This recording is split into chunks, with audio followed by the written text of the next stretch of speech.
Zoning Board of Adjustment to order. And somebody has somehow purloined our gavel, so we're improvising. That was my phone you heard banging, but I don't want to break that either, so I may have to use my fist. Either way, we should be able to continue, excuse me, without too much of an issue. So I'd like to call the meeting to order. Adequate notice of this meeting was provided with the Open Public Meetings Act.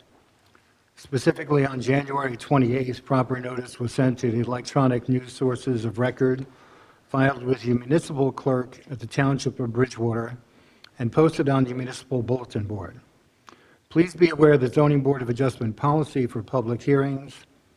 No new applications will be heard after 9:30 p.m., and no new testimony will be taken after 10 p.m. With that, please rise if you're able, and let's say the Pledge of Allegiance.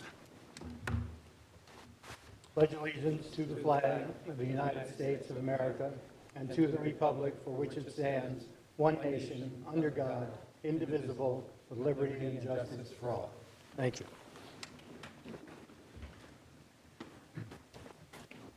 And Nancy, may we have a roll call, please? Chairman Kulak, Here.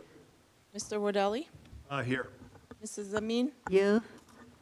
Mr. Franco, Here. Mr. Fresco, Here. Ms. Henderson Rose, Mr. Gajewski, Here. Ms. Wiseman, Here.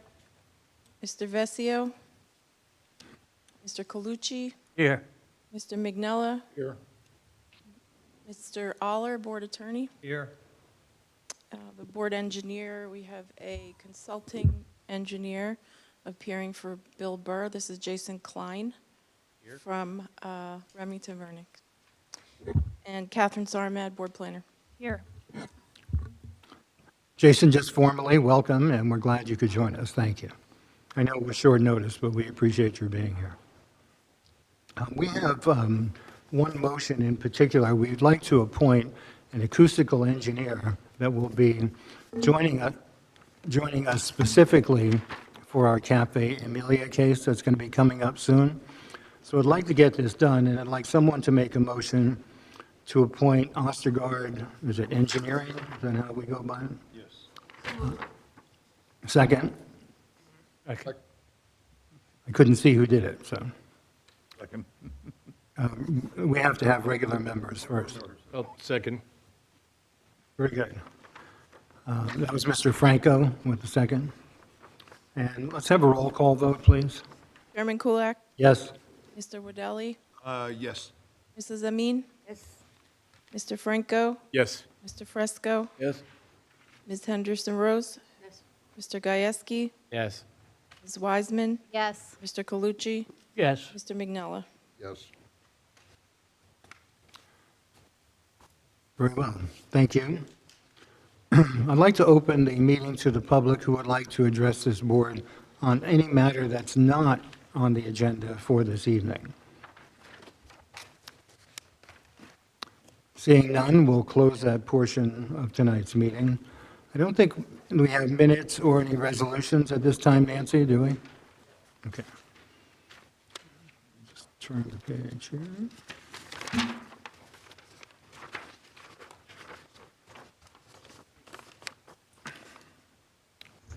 So now I'd like to open tonight's meeting with the application that we have before us from Rockland APV Bridgewater Energy LLC regarding Block 338, Lot 9, 760 East Main Street.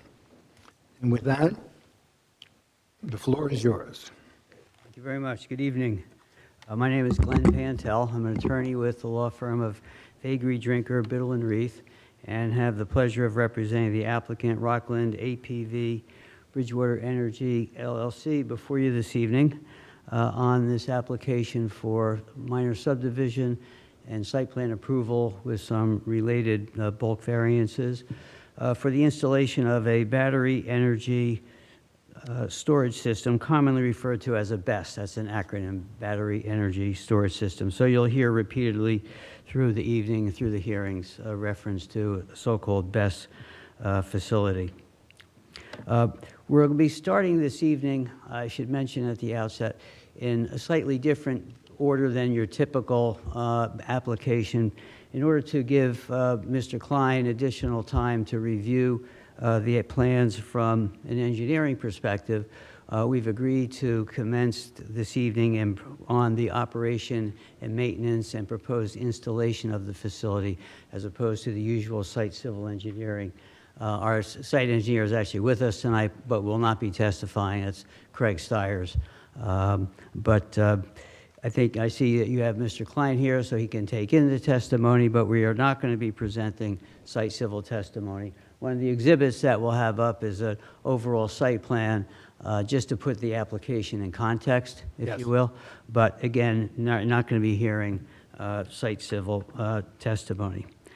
Another thing about this application that distinguishes it, I think, from the usual sort of variance application that would bring a site plan before the zoning board is, while we are seeking a D1 use variance, I know the board is very familiar with the parameters of that, it is to allow the installation of this battery energy storage system, which actually would fall within the definition of an essential service under your ordinance, which is a permitted use in the zone.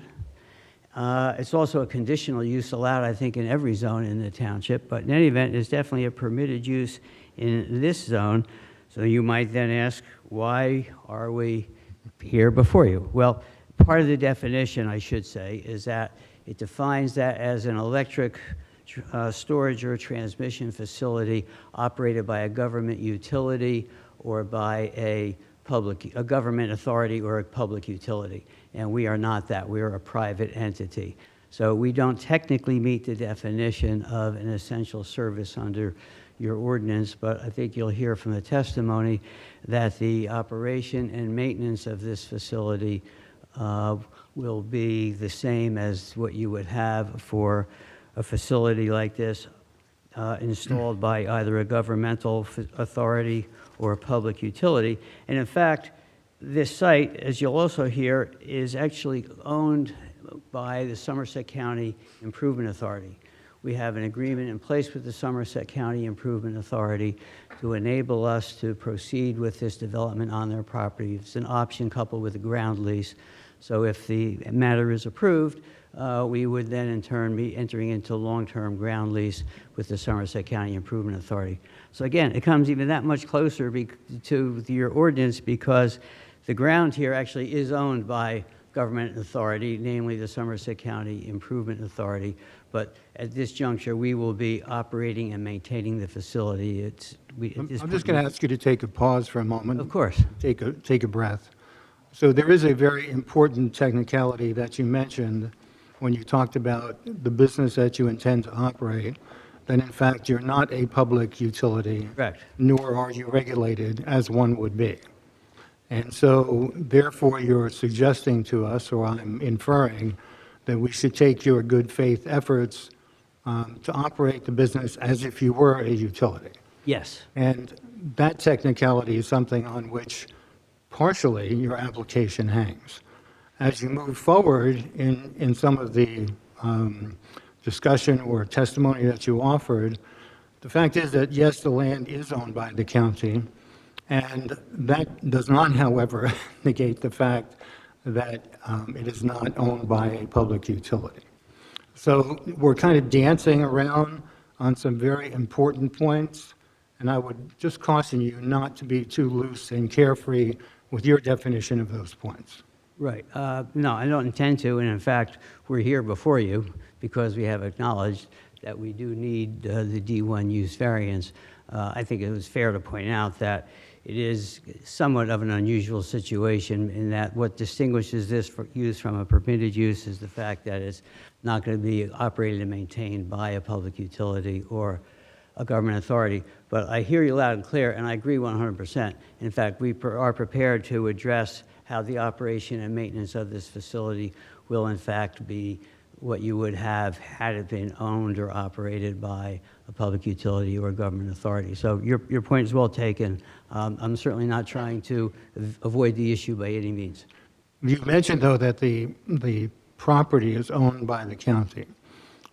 Do you have an agreement to purchase contingent on approval of this project? Do you have a proposed lease agreement? I'm not certain as to the structure that you have in place. Yeah, we have an option agreement in place with the Somerset County Improvement Authority that gives us the ability to proceed with this development, and if the application is approved, we would exercise then our option to enter into a ground lease, form of which has already been negotiated with the county as part of our option agreement. So, I'm sorry, I didn't mean to interrupt you. No, Your landlord then would be the county. correct. And at this moment in time, because it's the Somerset County Improvement Authority, to my knowledge, and maybe you can correct me if I'm wrong, I don't think they pay taxes to the township of Bridgewater. Do you know whether they do or not? I believe they do not. They do not. And so this would not be introducing a rateable into our system for tax revenue. The terms of your lease agreement with the Somerset County Improvement Authority, I presume that you're paying, well, I don't know, why don't you outline the terms of that lease so that the board and members of the public have an opportunity to understand it. Before you do that, though, I just want to remind everyone that this meeting is being broadcast live on YouTube, so you're now a star. And you can play the replay when you get home and critique your own performance. But because of that, we are somewhat insistent that everyone who speaks speak into the microphone. Hopefully you can hear me, and I can hear you right now. Great. But at the same time, I just want to make sure everybody's reminded to, especially the board members, when we have an opportunity to ask questions, make sure that your mic is on and that you're speaking into it. And if not, we have an expert person who handles all of our media and transmission who will come out and instruct us to do it properly. So thank you for that indulgence. Okay. No, and thank you for the reminders on the couple of points that you just made. No issue with any of that. Great. Okay, thank you. So to get down to what's entailed in the application is that it entails, one, a minor subdivision approval to subdivide this property into two lots. One would be for a proposed lot 9.01, 4.235 acres, which will continue to be owned by the Somerset County Improvement Authority and will not be the subject of our development. It'll be adjacent to it, as you'll see on the plans, but it will not be developed by us. And then the other is a somewhat smaller parcel, 2.892 acres, on proposed lot 9.02. The lot numbers, I believe, have already been approved by your tax assessor. On lot 9.01, well, on the property right now, there is a trucking parking area operated by either Somerset County and or the Improvement Authority, where they're having trucks go in and out of the subject property, used in connection with the Public Works facility of the county, which is adjacent to the site. It's actually a transportation complex for the county. I was going to ask you, while you're on that topic, Sure. the Somerset County Transportation Office Building and, let's say, support resources are located on that larger overall property. Right. And they do have a variety of both, we'll call them clerical staff as well as management, and a whole host of employees that come in and out of that site daily. And the part that you're describing that you wish to lease essentially is used to store everything from garbage trucks to vehicles that maybe are in states of disrepair, or alternatively just someplace to hold them until they can either be put back in service or, I don't know, disposed of. I'm not sure. Right. The adjacent property is more active in that it seems to be a parking area, but I don't know, is that what you believe to be true as well? Yeah, the county transportation complex also has a regular paved parking area for office employees, I'm assuming, in connection with their operation. And when we get to the site civil testimony, we'll address all of that in detail. Okay, that's fair. Okay, but I can tell you that what you now have on our property is a somewhat active truck parking area that will all be taken, when I say our property, the proposed 2.89 acres that we would ground lease if this application is approved. So instead of having that trucking activity on that property, the trucking activity will be gone, and it will be a fully enclosed and secured BESS system. Okay.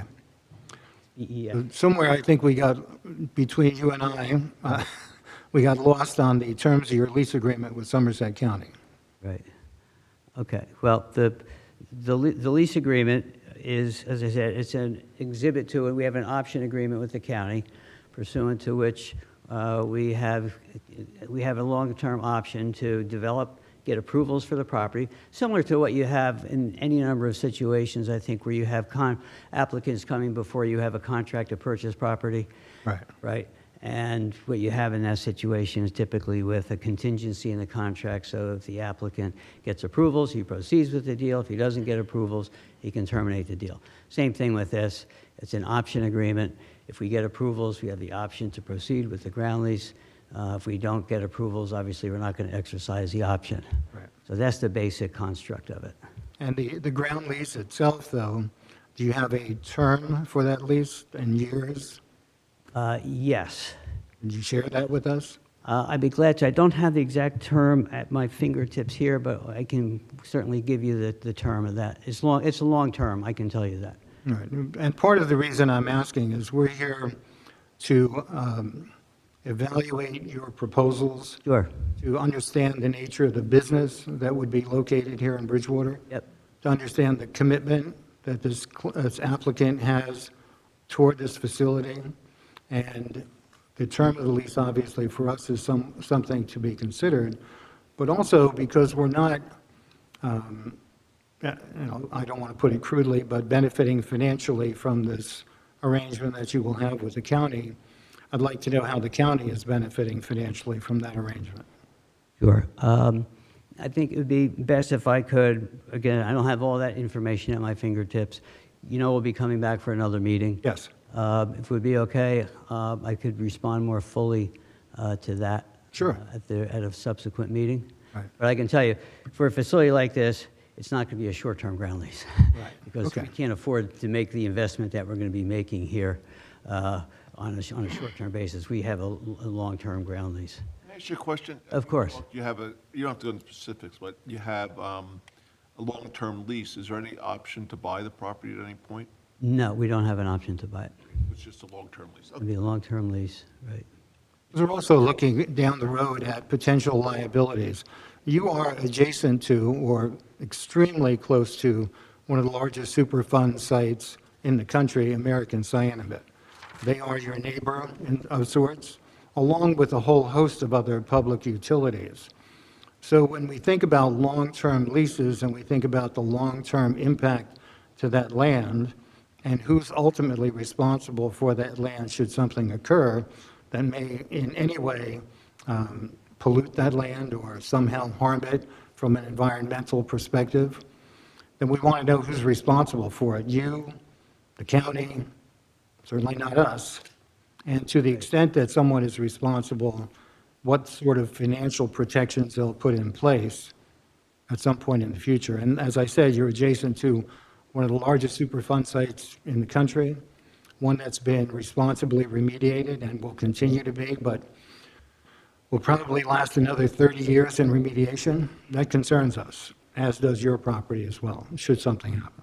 Yeah, understood. I'd like to put that in the same category that I just mentioned with respect to the term of the ground lease. Yes. And get back to you on that, though I can tell you it's very common in a long-term ground lease, obviously, for the owner-operator of this facility to be responsible for, environmental issues arising from our operations. I'm sure the county's not going to be taking that on. Right. Right. So it's going to be us, and as I said, we need a long-term, we have long-term. Yeah, and certainly you can get back to us with the particulars, but it is an important component that the board has to evaluate in the overall picture as we hear the additional experts and testimony that you're going to be offering. Right. Mr. Chairman, Please. I just have a question, a good point you brought up. When a nonprofit starts using their property for profit, they usually lose that tax exempt. Is that something our tax assessor can look into? So it's, the county's not really a nonprofit in that sense. But they're tax exempt. They are, but I think, But does and it one of my not- notes was to contact the tax assessor for Okay. that purpose as well, but I don't want to venture a guess on it, I'm not really. No, that's why I thought maybe expert our enough tax assessor to tell you can how the assessment would work answer there, that. but it's something you can certainly, we can check. Okay. Yeah, we'll be getting additional information as Mr. Pantel gets back to us and as Mr. Oler connects with the tax assessor and so on. So we'll be able to Sure. put together Yep, a and I'd more be more than complete picture. glad to be in contact with Mr. Aller following that consultation that he'll have. Great, No- thank you. No problem at all. No problem at all. So getting back to a few brass tacks about lot lines and all that sort of thing. Right. Okay, so as I mentioned, 2 lots. The property, let me just see where we are here.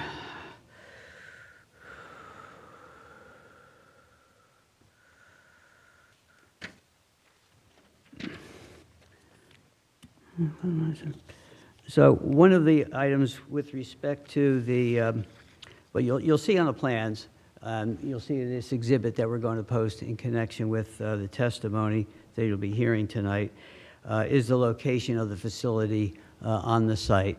The site, you'll see, is bounded by the Conrail Railroad on the east side of the property, Polhemus Lane immediately adjacent to that, and then across the street from Polhemus Lane, PSE&G substation. On the north side, obviously Main Street. On the west side, obviously the County Improvement Authority land in that county complex. And to the south, there's a active disposal, and I think it's trash and recycling sort of facility, which is immediately to the south of the site. And that's on Polhemus Lane. That's on Polhemus Lane, yeah, and access to it, I believe it's actually 15 Polhemus Lane, considerably south. And it is only accessible via Polhemus Lane. There's no other access point to that To facility. the disposal facility, actually, I believe there is, as you'll see on the site plan. I think it's probably a secondary entrance, but I did see it on Earth View. I was just looking at the plan the other day. There's probably used as secondary or service vehicle. Right at the bend in the road, we have Radel Lane where it bends around, I think, to Newberry Street. Right at that bend, there's a cut, if you're familiar with that. It may be for emergency access, but Yes. it's closed off Closed off currently. Mostly. And I'll just add to that as you continue on Polhemus, you're going to also find the Raritan Valley Sewage Authority, the New Jersey American Water Treatment Facility. There's a whole host of services that not only provide those services to Bridgewater, but also to other towns within the county. Right. So we're very, very sensitive too as to access to those facilities, especially in the case of any emergency. Yeah, understood. Yeah, I'm familiar with the Somerset Raritan Valley Sewage Authority. I've done a lot of land development work throughout Somerset County, so Okay. definitely have familiar. I've been back there for sure. What a BEST facility does is it really represents a modernization of the energy infrastructure, and it serves to enhance the resiliency of the power grid in the area. It does also, I hadn't mentioned, maximizes utilization of renewable energy sources, which you'll hear about, because renewable energy sources tend to be generating excess power during noontime, especially if you have a bright sunny day, and to prevent the waste that you might get from the overproduction of electricity during hours around noon, et cetera. Utilization of and integration of a BEST facility into the grid prevents the waste of that electricity. It's an important point, and in fact, on the second executive order, because it was executive order number 2, signed by Governor Sherrill on January 2026, the day she was sworn in as governor, she issued her executive order number 2, in which she recognized the electric capacity shortfall from the most recent electric capacity auction in New Jersey was 4.5 gigawatts, which is approximately equivalent to the electricity consumption of nearly all residential households in the state. Her executive order went on further to advise that Since solar energy and battery storage can be developed in months rather than the several years it takes to develop either nuclear plants or gas-fired plants, that time lag makes solar and battery storage facilities, and I quote, particularly critical technologies to meeting the state's electricity supply shortage. Best facilities do include two primary benefits to a local community. They tend to lower consumer prices, because what we do is we buy electricity during peak hours and then sell it back into the grid at prices that may be more beneficial than you would otherwise see power being generated back into the grid. Our facility is not particularly large as facilities go. They can sometimes be 100, 200, 300 megawatts, but it's not tiny by any means. It's a 20 megawatt facility. It can power up to 20,000 homes for 4 hours. They tend to be able to prevent brownouts or blackouts. It can be a very much appreciated and valued resource to the region, including, of course, Bridgewater Township. It happens to be located right next to the PSE&G substation, and may very well end up with a power supply agreement with PSE&G, as given that proximity to the substation, but doesn't have to be connected into the PSE&G substation. But that does lend some additional potential benefit to the region, if you will. Is that one of the criteria you used for your site selection? Yeah, it is. It That fair to say? absolutely is, that we did take that into consideration. Because I know one of the questions that certainly I had, and maybe other members of the board would have, is when you look at this site in particular, we're questioning why this site is so ideal for your business. And some of the things you're saying, I'm sure we'll hear from perhaps the principals of the business about battery energy storage systems and how they might reduce the pressure on the grid. But the grid takes the flow of electricity, does it not, and move it to where it's needed. So you can't really differentiate among the power that's coming into through the grid into your facility or to my house or any other user of electricity. It's just electricity as far as we're concerned.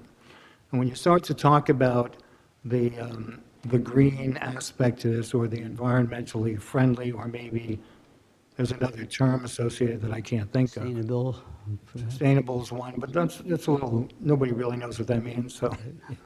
But in any event, we're curious to know down the road how you can differentiate, because oftentimes, like if I have a battery energy storage solution that I built and I'm adjacent to a solar field that I own, then I say, whoa, wait a minute, that makes sense. I can't put the energy I'm generating too much and I have no place to sell it. Maybe I could put it in a battery somewhere. Or maybe there's another kind of generation I might be using and similarly store it. But in your case, you don't generate anything, is that correct? Correct. This is not a generation. We store electricity and transmit it into the system. Right. Right.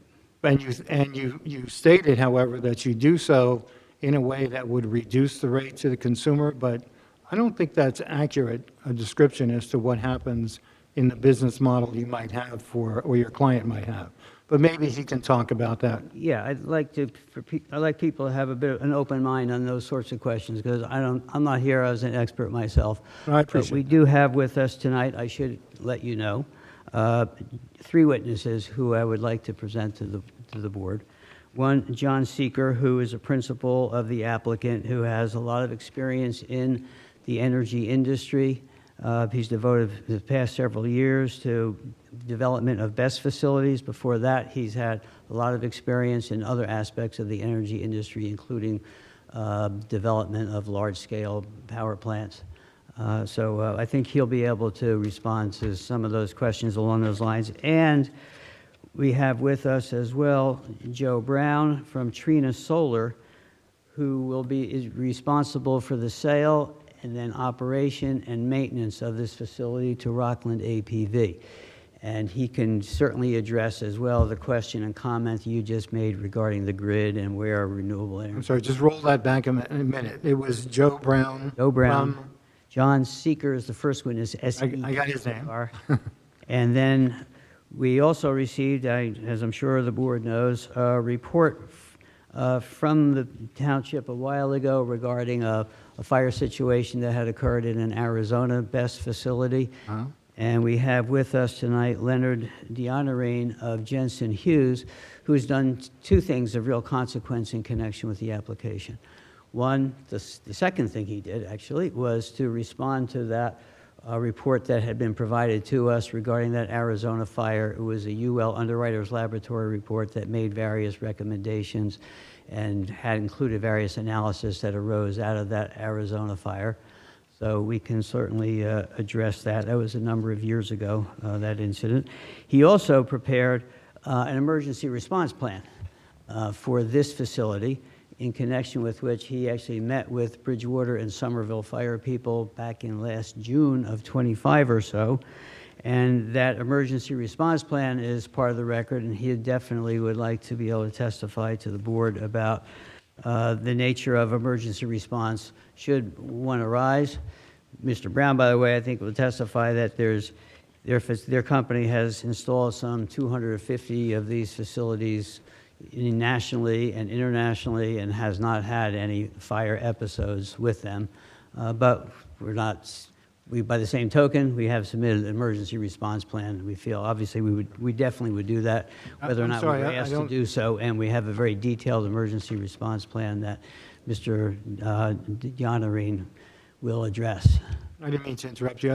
I'm one of these sticklers. So Joe Brown's, the name of his company is? Trina, Trina Solar. Got it. And they will be providing the components of the BESS facility, and he will be operating and maintaining that facility as well. Will he be responsible for the construction of it as well, or is that somebody else? Trina Solar will be, and he can address the particulars of Trina the I'm installation. sorry, I just wanted to get the name right, so I have it in front of Yes. me. Thank you. Easy one, Joe Brown. Leonard's last name I didn't get, but I figured we can get to Yeah. that later. Let me tell you, Dionorine, Deonorine, Leonard Dionorine. Got it. Thank you. Okay. So unless there's any questions for me at this point, what I would like to do is turn things over to John Seeker from By all means. Rockland APV. Thank you. Thank you very much, everybody. Appreciate it. Thank you.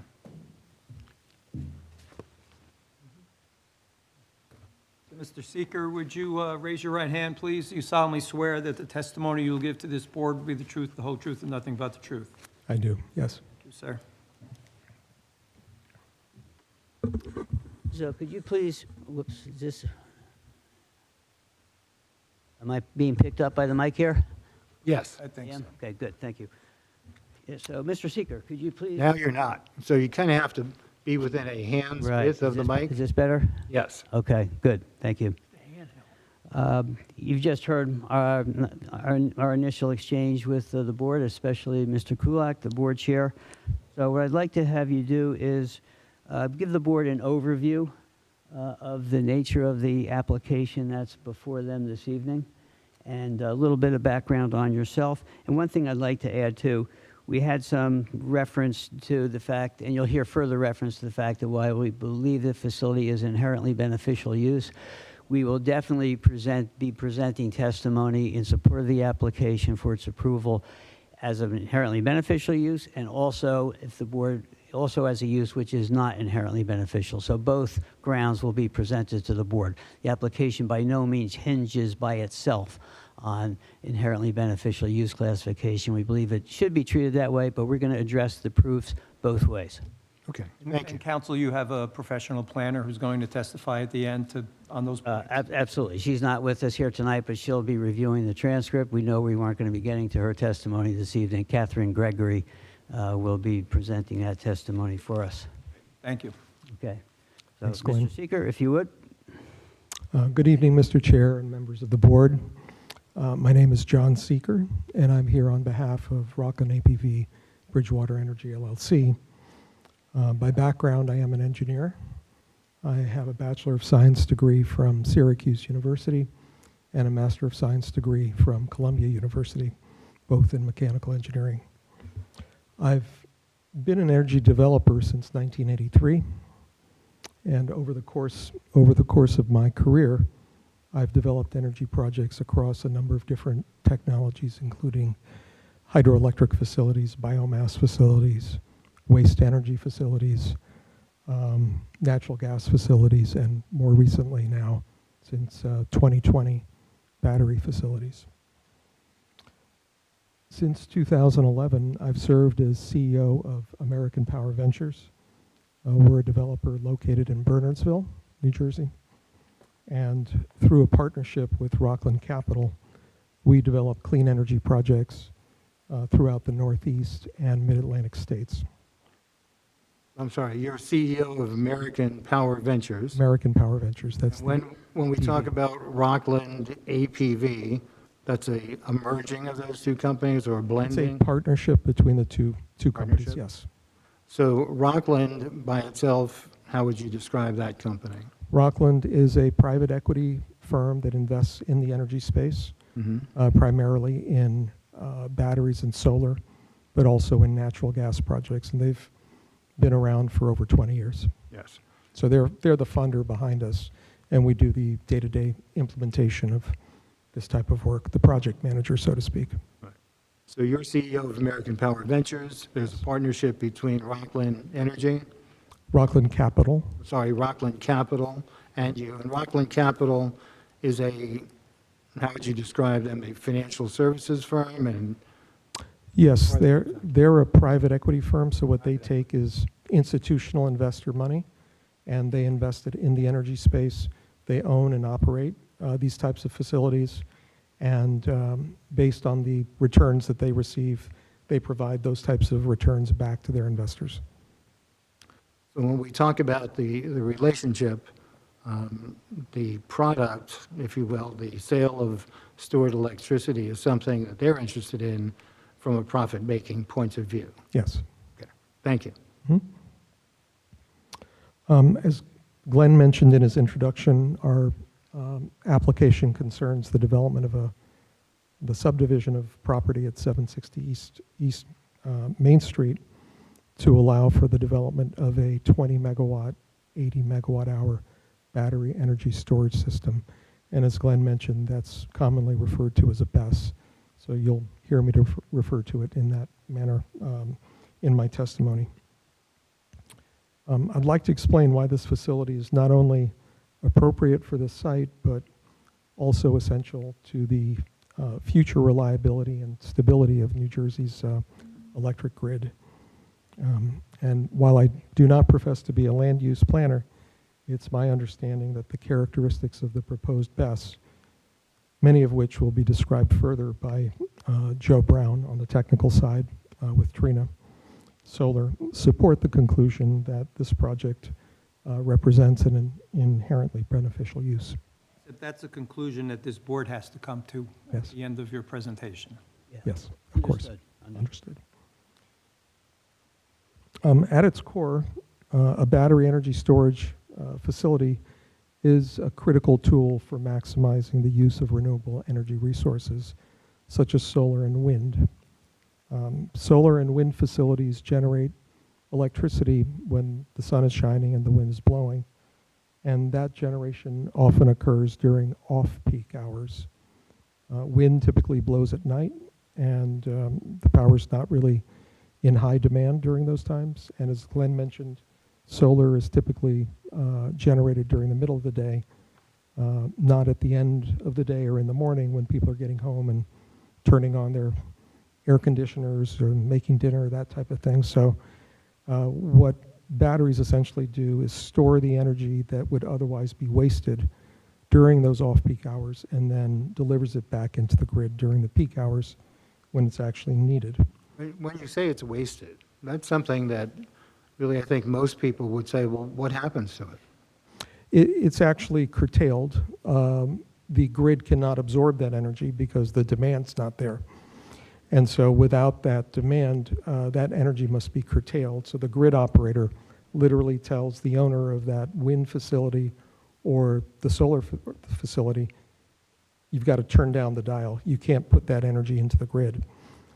Now, if there's a battery project that can absorb that energy, then they can turn up the dial and it goes into the battery. How is it that you turn down solar?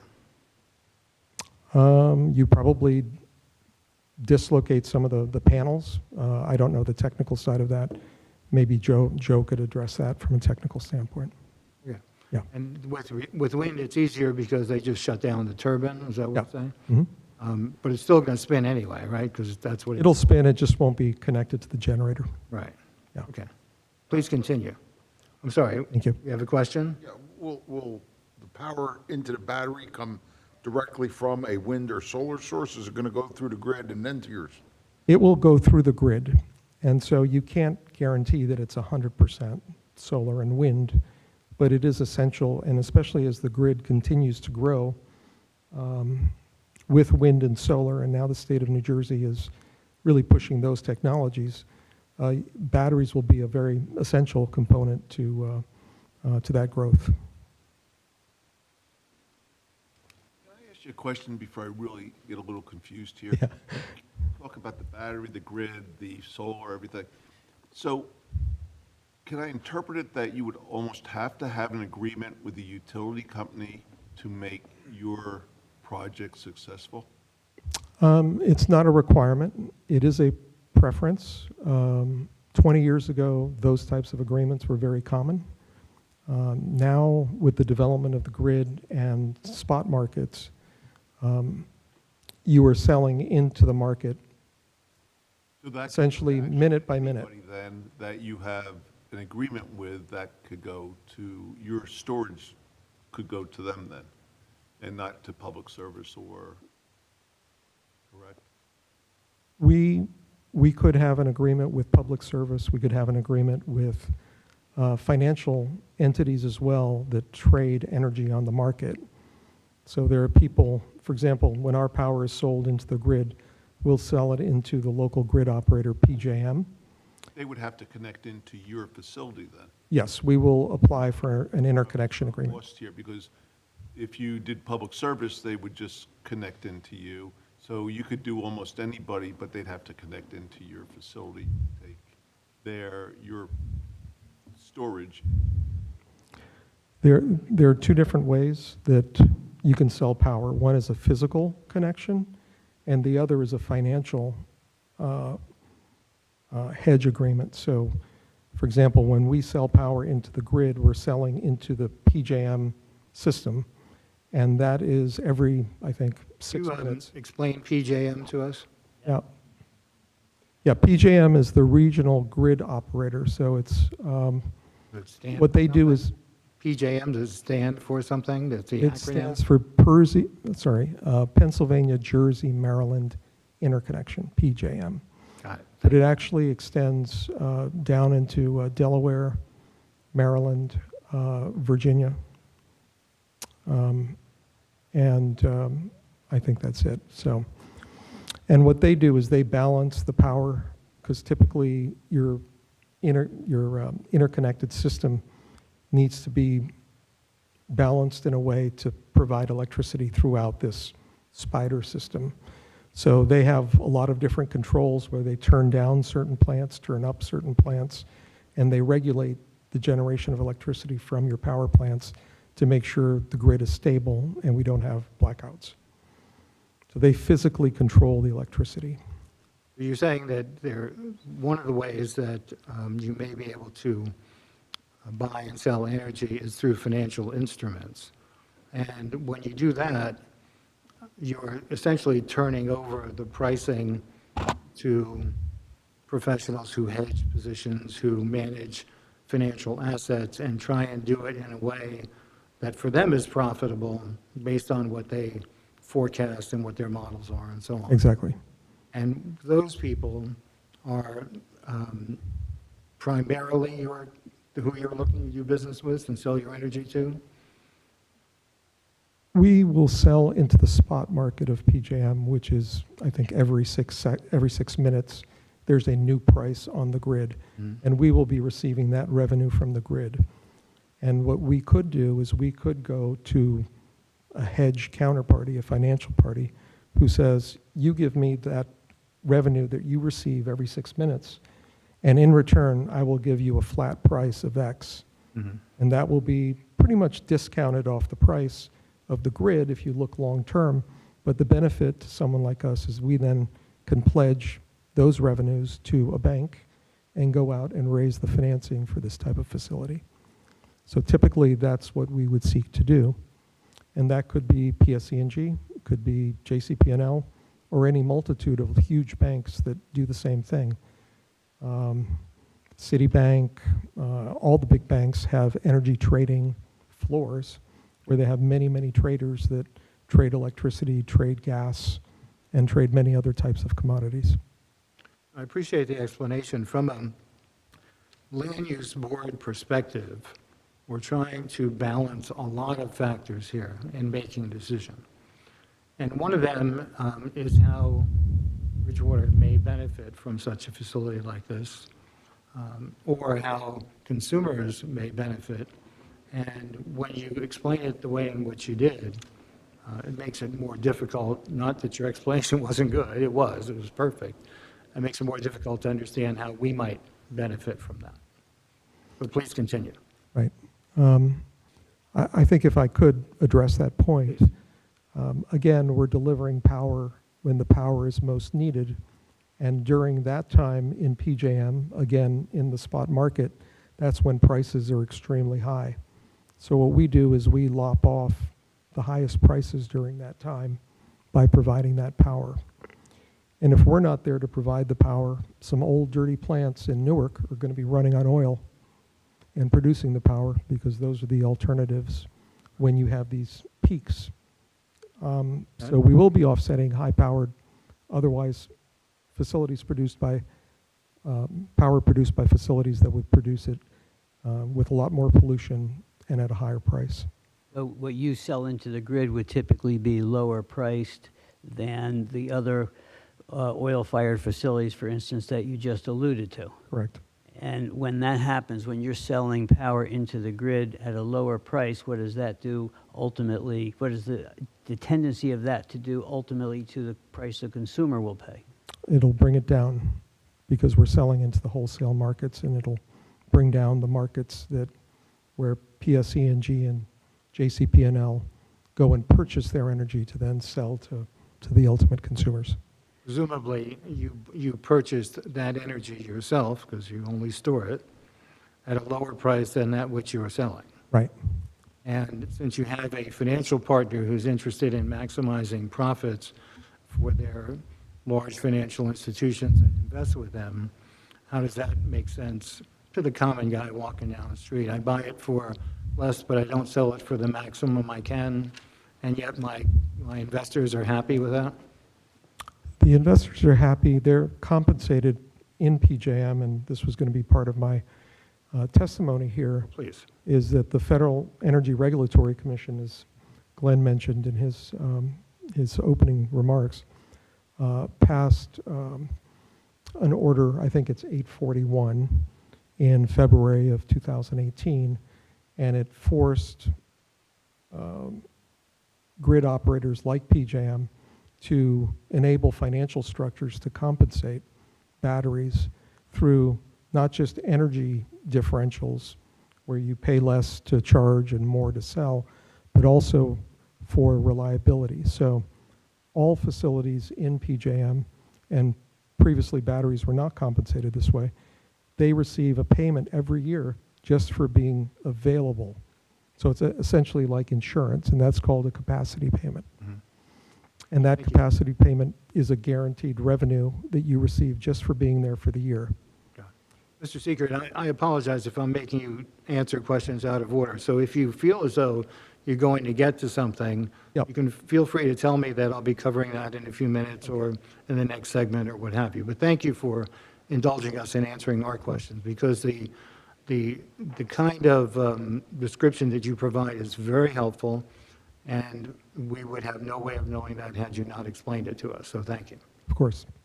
And can you also comment on the effect of a BESS system in terms of preventing brownouts and mitigating against blackouts? Yes, I will get to that in my testimony as Sure. well, so I will There you go. refer on that.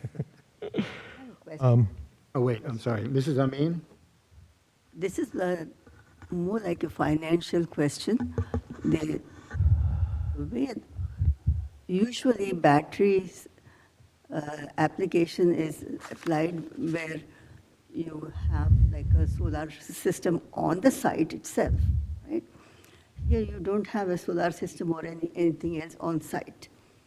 All you're going to do is send the electricity to public service, right?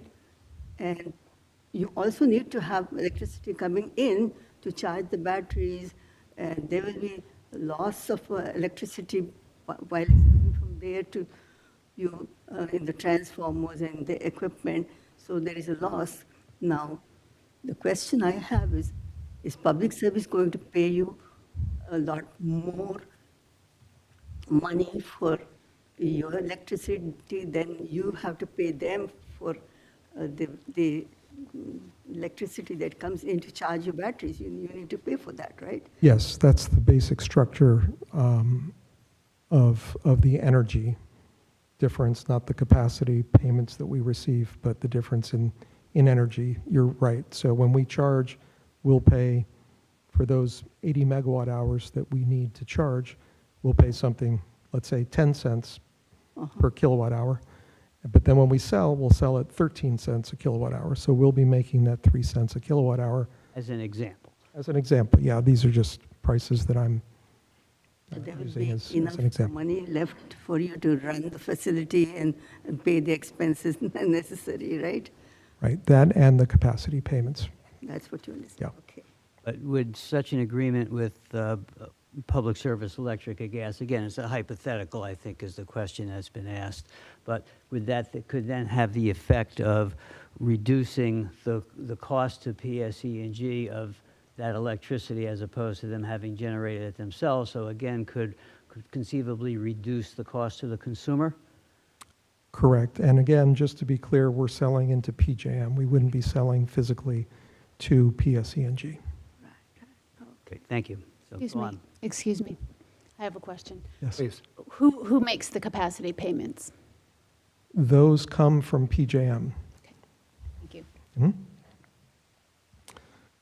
Well, so if I can get back to the testimony then, beyond the renewable integration that we talked about with solar and wind, working in tandem with storage, a BESS facility also serves as a very fast responding generation source and a flexible grid resource.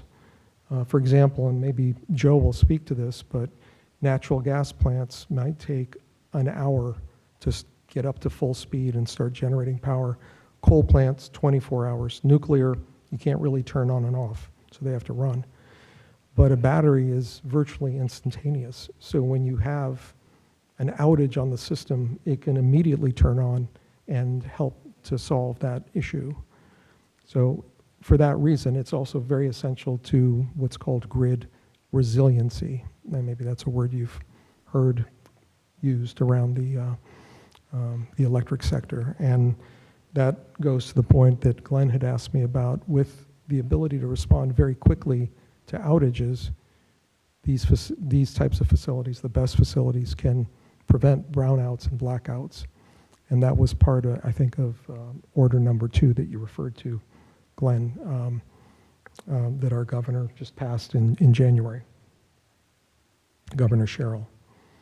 So if you have a lack of power supply due to problems with the PSE&G plant that may be somewhat remote to the facility, somewhat remote to the immediate area, your facility can kick in and alleviate that problem. Correct. Correct?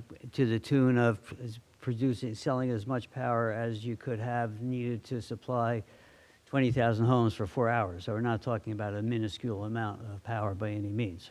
Right? Correct. You keep saying can. So what conditions will it not? saying it can kick in, right? My UPS systems on my data center will kick in if the power goes out. They don't say they'll kick in if I pay them X, Y, or Z to turn on. They just turn on, right? Yes, correct. Is it the same with this? Like, no matter what, if there's a blackout and a brownout, that BESS is going to contribute power to the grid that's going to power our town? Or is it powering wherever you're sending the power to?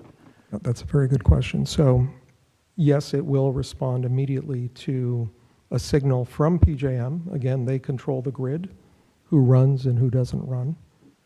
And so when that signal reaches our facility, we will immediately turn on. Now, we will be connecting to a wire that runs right at the north side on East Main Street that is a 26 kilovolt line, and that line does run into the PSE&G substation across the street. So the fact that we're close to the substation will enable us to also put the power into that substation, which will then spread it out like a spider web through other lines. So it should create additional reliability locally as those lines are connected throughout Bridgewater and, of course, further away as well. But if there's a need, you will always be meeting that. You would never be a situation where you would prevent the power that you're storing from going into the grid or leaving if it's needed. All of that is automatically regulated, and it's all automatic. The only thing that would prevent it is if we have an outage. Fair enough, right? So I wanted to talk a little bit about battery energy storage and how it's supported at both the federal and the state level. And I think Glenn made some references there. And I spoke earlier about on the federal level, there's Federal Energy Regulatory Commission Order 841. And again, it's an order that directed regional grid operators to remove barriers to the participation of battery storage facilities in wholesale electric markets. And it ensures that battery facilities are fairly compensated, again, for reliability. That's what they're compensated for guaranteed to be compensated for under this order. So it's not necessarily for the energy arbitrage. It's for making sure that, for compensating in recognition that battery projects provide reliability to the grid. And so the FERC, as it's called, passed this order. At the federal level as well, the Inflation Reduction Act, you may have heard referred to, passed in 2022, created an investment tax credit of 30% for these energy storage facilities, which is a strong incentive, again, for investment. And that has significantly accelerated deployment of these types of facilities throughout the country. So it begs the question as to, if not for that incentive, would this still be a viable business? It's getting there, like solar facilities, which were, 15 years ago, had just come to the market and were starting to get built. Now solar is less expensive than natural gas. And at the time they first came in, natural gas was quite a bit cheaper. So the idea behind this investment tax credit is to kickstart the technology and through competition and additional technical developments, improve the economics. Does the incentive, financial incentive, sunset at some point? Yes, it does. It's over a number of years. I don't have the okay. numbers in front of me, but maybe 5 years, The something. intention is to, as you said, kickstart, Right. and then over time, just disappear, so to speak, and hopefully the business stands on its own. Right. Batteries should decline in cost over time and become self-supportive economically. Right. That's the premise. We'll see Yes. what happens, right? Yeah, we'll see what happens. Thank you. So that's at the federal level, and then here at the state level, the state has been equally clear about incentives for these energy storage facilities. The 2019 Energy Master Plan produced by the state established the goal of deploying 2,000 megawatts of energy storage by 2030. and with subsequent modeling that showed, in actuality, 2,500 megawatts was more likely needed to maintain that system reliability.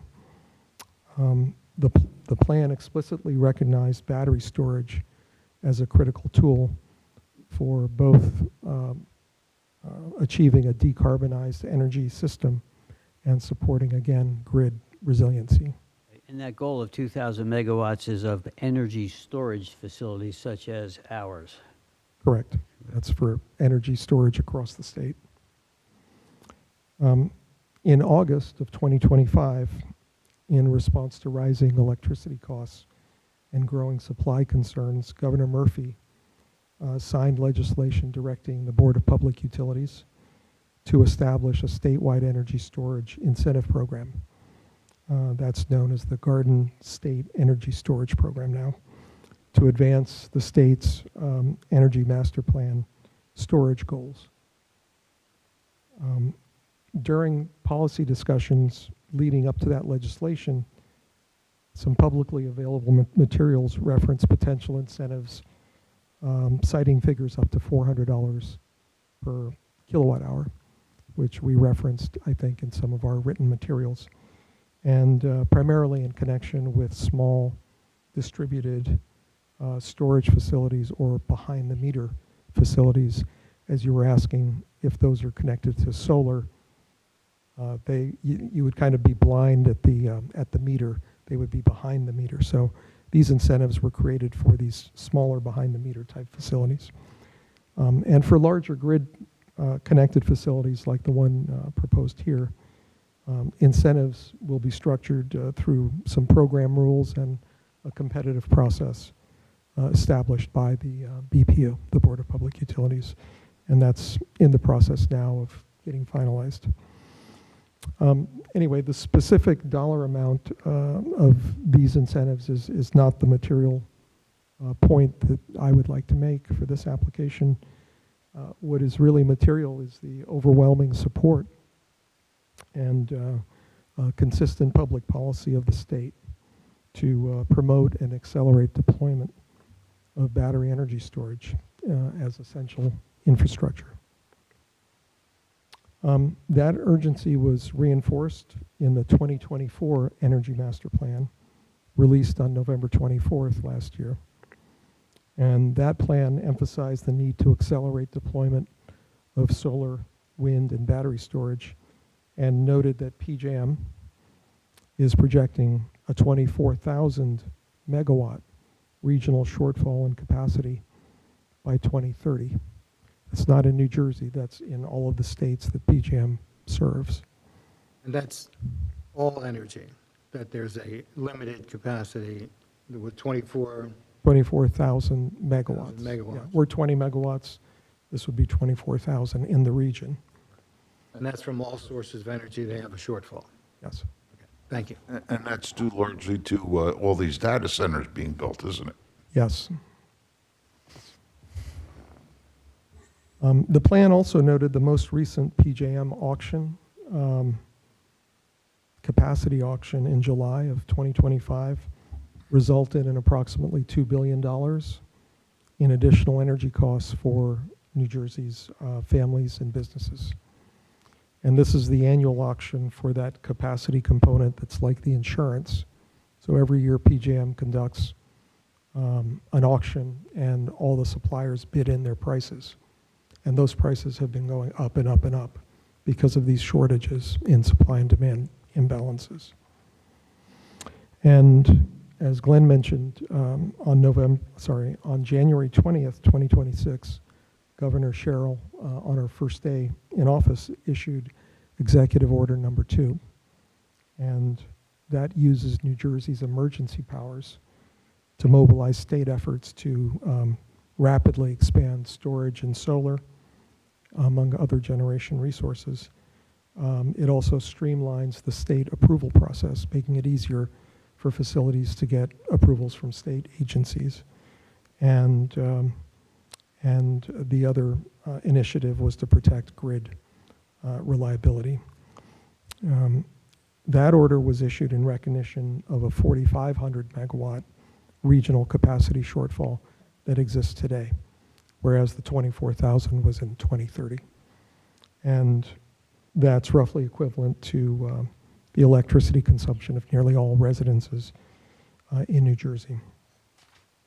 It also warned that without swift action, brownouts and blackouts could occur, jeopardizing public health, safety, and welfare.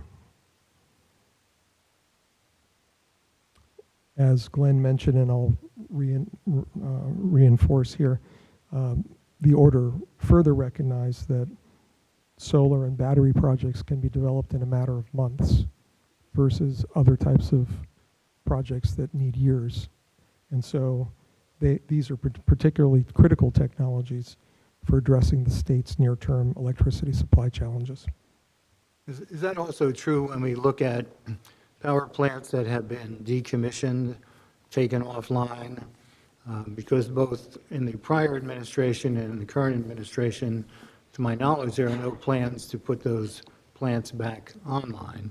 And you even mentioned a little earlier about the coal-fired plants in Newark that they have to fire up once in a while to help support the grid. Right. So the question becomes, did we create the problem and now we're solving it? What exactly are we doing? And can those other plants be recommissioned or restarted? The answer is, in all likelihood, they can, although I'm not sure how quickly.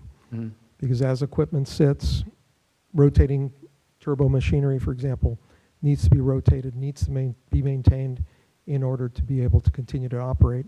A lot of those plants are mothballed with no ongoing intention to ever bring them back. So now that equipment may need to be refurbished, and that could take years as well. Thank you.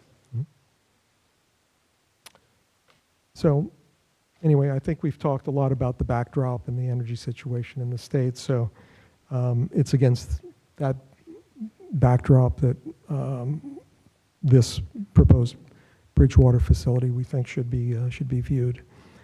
And to repeat, the project will produce 20 megawatts of capacity with the ability to discharge 80 megawatt hours before recharging. And that's over a 4-hour period of time. Is that how the math works? Yes. Thank you. And it's a small facility, but it's meaningful and timely in terms of its contribution to New Jersey's energy storage needs. And from a local perspective, to some of the questions that were asked here, the facility will reduce strain on the grid during periods of peak usage, improving reliability for residents, businesses, and critical services such as schools, hospitals, and first responders. It'll also prevent the waste of renewable energy by storing excess solar and wind generated during off-peak hours and delivering it later when demand is highest and the power is most needed.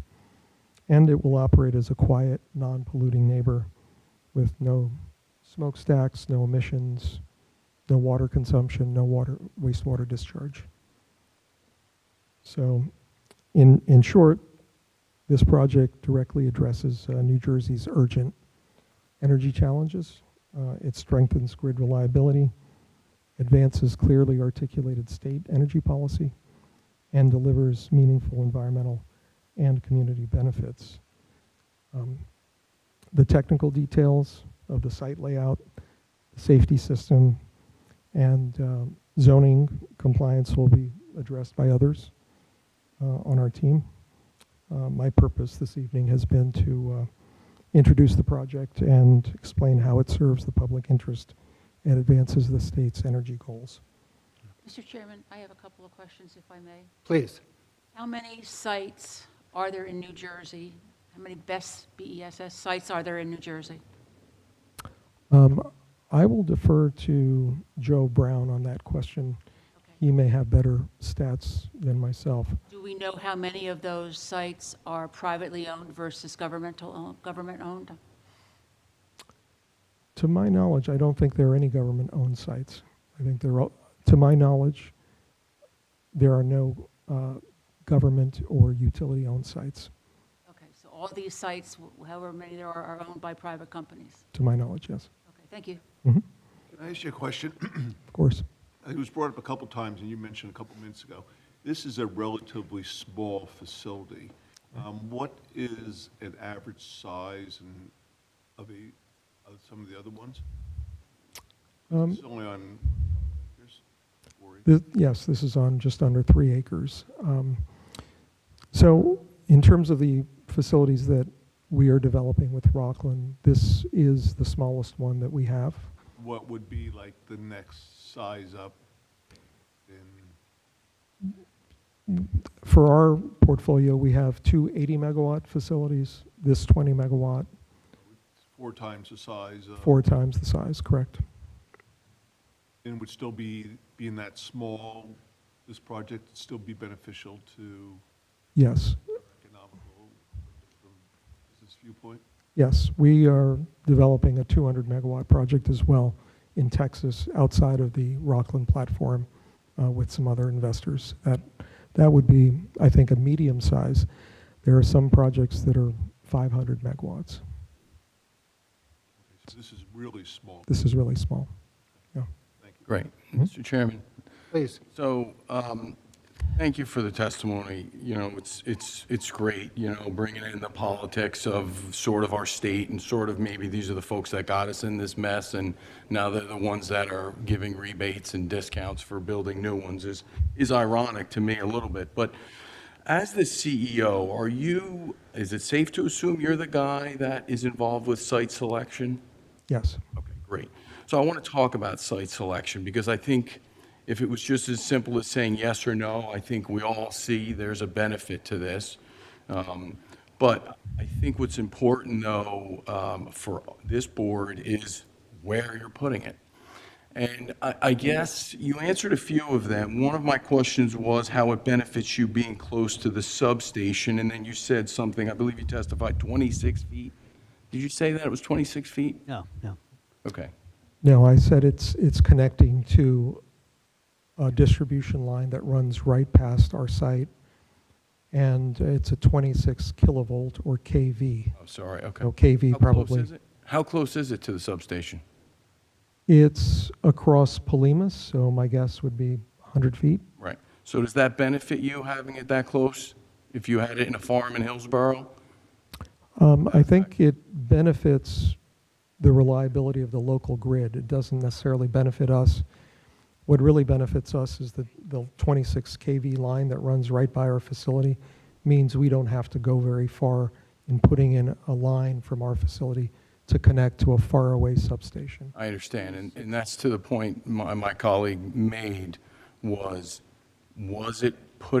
there any loss if you put it in a farm in Hillsborough where there's no stream, there's no water treatment, there's no ballpark nearby, there's no massive, malls and things nearby, why couldn't you put it there?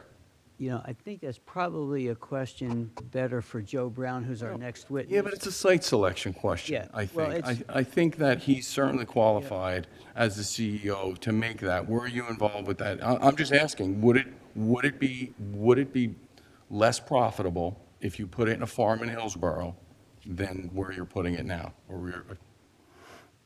It depends. It would cost more to connect to that point in the grid, but each point in the grid is called a node, and each node has electricity priced slightly differently than other nodes because it reflects supply and demand at that node.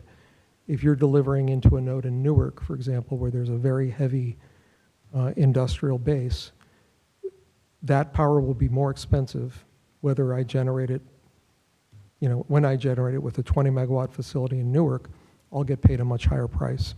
So I can build further away and build a more expensive line because that'll be worth the investment. Interesting, okay. Can you tell us how many, you mentioned you had 280, I think you said you have a 500 in development. How many projects has APV worked on? How many of these have you built? It's a fairly nascent industry, so we are developing, but we haven't constructed one yet. Okay, all right, I think that's important. Mhm. Okay. So one of my colleagues asked if there are any government-owned, and I think your answer was no to that. There are no government-owned? I'm not aware of any in New Jersey. Right. Right. Okay, so some other questions came up, I think, and the chairman brought up about nuclear. We all hopefully know about these nano-nuclear sites that they're working on. What happens to this if Bill Gates succeeds and makes, these nano sites profitable in 10 years? I mean, that's the whole point of these, right? They're built quicker. What happens in 5 years if that becomes the sort of trendy energy mechanism? What happens to this? What's the end game look like when these are maybe rendered useless? I don't think they'll be rendered useless because nuclear facilities by design cannot be regulated up and down just because of the technology. So when they run, if your power demand curve goes like this throughout the day or the year, nuclear is just flat. So it's the first thing you turn on, and then you turn on gas, and then you turn on, at the end, these battery facilities which can follow the load as that load varies throughout the day and throughout the year. So I don't think nuclear will ever displace batteries. Okay, so what will it look like, though, if this is, I mean, there aren't that many of them out there, but I mean, if it became uneconomical to have it, just tear it down?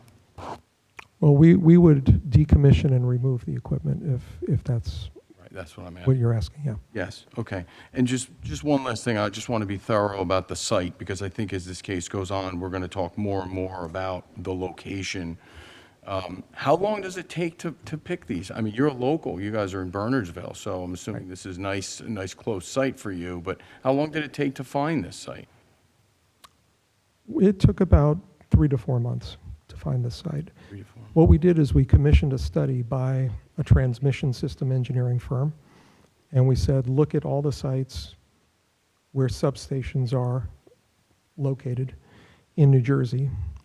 And then what we did was we looked at the price of power at those sites to see where the highest power prices were and where the economics would work best for us. And then we looked around those sites to see if there was land available close to those sites and whether the land was agricultural, industrial, residential. And looking at the whole picture, we zeroed in on a number of sites that way. So we did go through a process, and we approached a number of different landowners, and some owners are eager to transact and others aren't. So it is a process. Right, so there's that substation thing, so that really is the big factor. So if there was a substation near a farm, you could do this. You'd be more inclined to do it? Yes, we have an option on a site in Mansfield, New Jersey. It's a 50-acre residence owned by a doctor, and we've worked out a deal with him to put an 80-megawatt facility there, and we'll have to go about 3,000 feet to connect to a JCP&L substation. Okay. Last thing.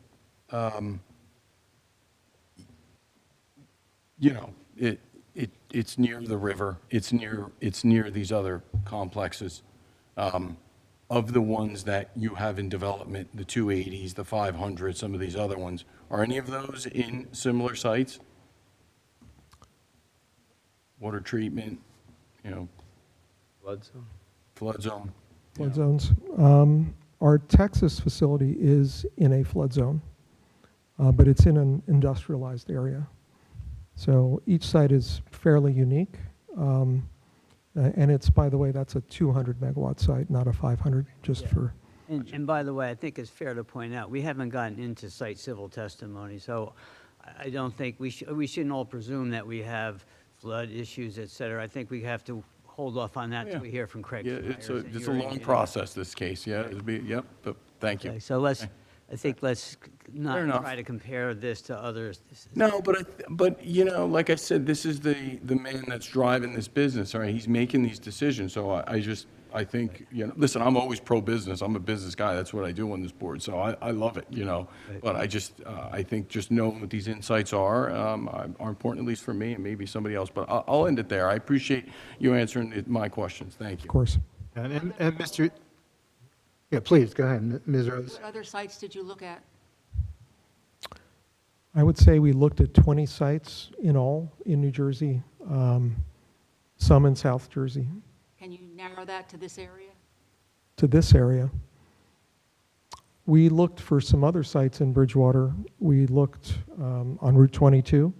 There's an abandoned site there that we approached the owner about. The price was too high to support this type of investment. We looked quite a bit in this area, and this was really the only site that we found that was what we thought would be. When you have a moment, could you just make a list and send it to us? Sure, We'd really like to know what else you looked at. sure, of course. Mr. Seeker, so you understand the process that we're going through and appreciate your answering our questions. The board members will pose questions. We will ask our board professionals to pose some questions as well. And then we'll open it up to the public to pose questions based only on your testimony. So as I look at it from the board's point of view, and I'll let each individual member speak when they have questions, we're looking at site selection, as Mr. Fresco talked about. You've explained the business very well. So we know that this is a for-profit business. We know that you have investors behind it. We know that this meets all of the investment criteria required to provide them the kind of return. And then it also has it takes advantage of incentives that are put in place, and it has some benefits that you outlined with respect to the resiliency of the grid, perhaps. The profit margin has the two components, both the arbitrage and the resiliency payments, we'll call them, or the guaranteed grid payments. And yet, one of the key driving factor that will come out is safety. And we're not there yet with you, I understand, and we'll get some additional testimony to that extent. But that's one of the reasons I was asking how long the lease is for. The other, because you're a financial services related company, do you have a holding period in mind for this? Oftentimes, alternative investment funds try and hold something for 3, maybe 5 years before they flip it out at a much bigger return. So do you have that in mind for this plan? An exit strategy? No, there's really no timeline for us. I believe our lease is 20 years. It could be 25, so it's not a 15-year. That would be the minimum that we could recoup our investment in and make some profit. Right. But it is typical in this type of industry, in the power industry, for investors to sell these facilities to other investors. And so we couldn't guarantee that for 20 years we would be an owner here. Right. With your financial partner, Rockland, do they have an average holding period of time? Is it 3 years, 5 years? I would say their funds typically are 5 or 7 years, something in that time frame. So if we use if we use those funds as the investment, those investors would be looking to get repaid during that time frame, 5 to 7 years. Right. And then we don't know who would be operating this facility in the future. Well, Won't be you. I'd like to, well, so Joe Brown is with Trina Solar. Yes. And he is selling the equipment to us. Mhm. And that equipment is always sold with a long-term service agreement, and Joe will talk to that. Typically, it's a 15 or 20-year agreement with warranties.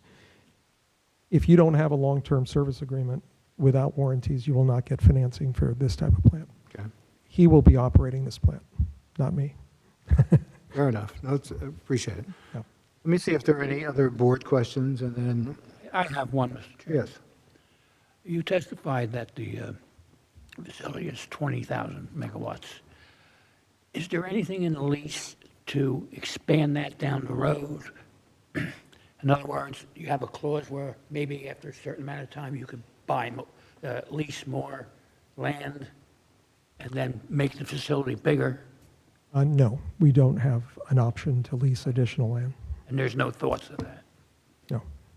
And Mr. Oler, if they were to, in fact, look toward expanding the plan, assuming they had gotten an approval and so on, wouldn't they have to come back to this board? Assuming an approval, any future expansion would require the applicant to come back to this board. So let me ask our board professionals if there are any questions from Mr. Seeker specific to his testimony. Thank you, Mr. Chairman. I just have a couple of questions. And for the record, this is Catherine Sarmat, our planner, asking the Planner questions. Board. Thank you, Mr. Chairman. So you mentioned kind of before that the energy that these batteries will be charged by is kind of tangentially renewable because some portion of the energy from the current grid is renewable. What percentage of New Jersey's grid is from renewable energy? I think it's best for Joe Brown to respond to that question. Could we defer that to him? Okay, I can do that. I just think that some of the testimony that was provided included direct relations between the best capturing wind and solar energy, and I think there should be something that substantiates that. Yeah, absolutely. Yeah, so yeah, if the question is better for Mr. Brown, then that's fine. Additionally, I think you'd mentioned that during those peak demand times, that the BESS would essentially provide energy at a lower cost than those peak rates essentially otherwise would, right? And you'd mentioned, particularly in conjunction with that would be in lieu of I can't remember if you said gas plant or natural gas plant in Newark, and dirty energy basically being a dirty plant in Newark being kicked on. That would be coal, is what he said. No, I'm kidding. Coal or- Oil. Yeah, I think the term that John used was oil-fired. oil-fired, Oil, sure. right. Thank you for clarifying that, Mr. Pantel. Can you point to examples of that happening? Would the plant actually kick on or not kick on, depending on if the BESS facility? Would it be in lieu of, would the plant actually turn off if your BESS facility turned on? Or would it continue to operate and provide different energy or energy elsewhere to the grid? It's probably not a direct one-to-one connection, right? So in Newark, they have their own demand. So if that energy needs to be supplied as PJM determines it must in that localized area, then it's going to run. Okay, thank you. Yep. I just wanted to bring that up because in light of the fact that a lot of the executive orders that were referenced talk about how demand is growing, I would assume that probably this facility is not going to be in lieu of that, another plant kicking on. You mentioned that PJM pays the subsidy for these types of facilities, or I'm calling it a subsidy, but I think you called it a capacity, or what did you? A capacity payment, yes. Capacity payment. Does PJM get that from federal funding, or who is that funded by? Is it funded by the customers of PJM indirectly? Yes, it is. Okay. And additionally, I think there was some reference in some of the application materials, and I'm not sure if you referenced it in your testimony, but there was some, from the NJBPU, there was some documentation about straw proposals from the New Jersey Storage Incentive Program, which also had additional incentives to I think the federal incentives. And in that case, I don't know if they've been implemented. I know that there was proposals essentially through that documentation. But would those subsidies also be paid for by the consumer? I believe those would be. Yes, I mentioned that because there was a term in one of those, in some of the documentation that included recommendations that would minimize the period over which ratepayers would support each energy storage resource. And so, in light of Executive Order number 1 from the Governor Sherrill, I think it's interesting, or at least just to put the whole picture together about rate increases, consumer protection, but then also understanding that these do have costs involved still. To create new resources of energy, there are still costs in order to bring them online. Yes. That the consumer pays for, essentially. How long does it typically take to charge a facility of this size? 4 hours, 4 hours to charge it? Okay, and it can deploy that energy over 4 hours? over 4 hours. And this might be a question for another expert, does the lifetime of the battery ever take longer to charge as it decreases in efficiency over its lifetime? Does it take longer than 4 hours? I would like Joe Brown to answer that question. Thank you.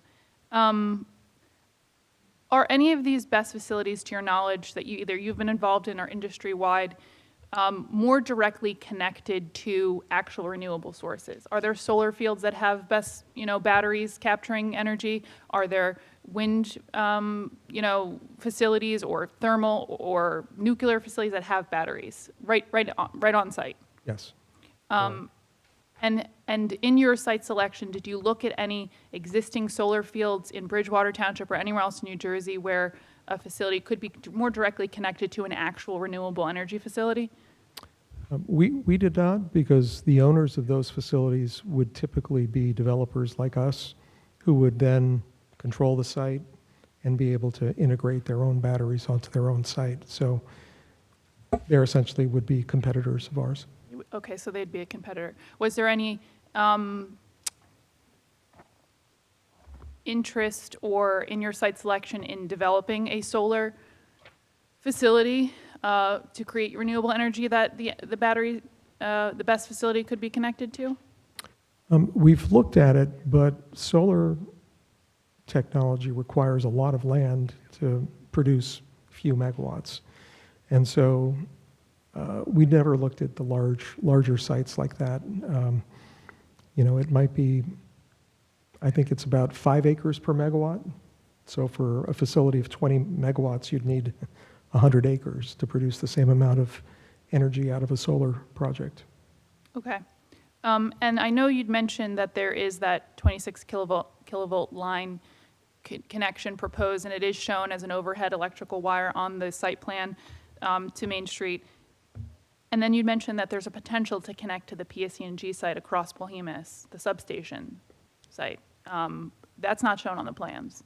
The 26 kilovolt line runs into that substation, so we just have to connect to that right next to our facility. And it may run in there or it may run past it, so Okay. we're not guaranteed to necessarily be connecting into that site.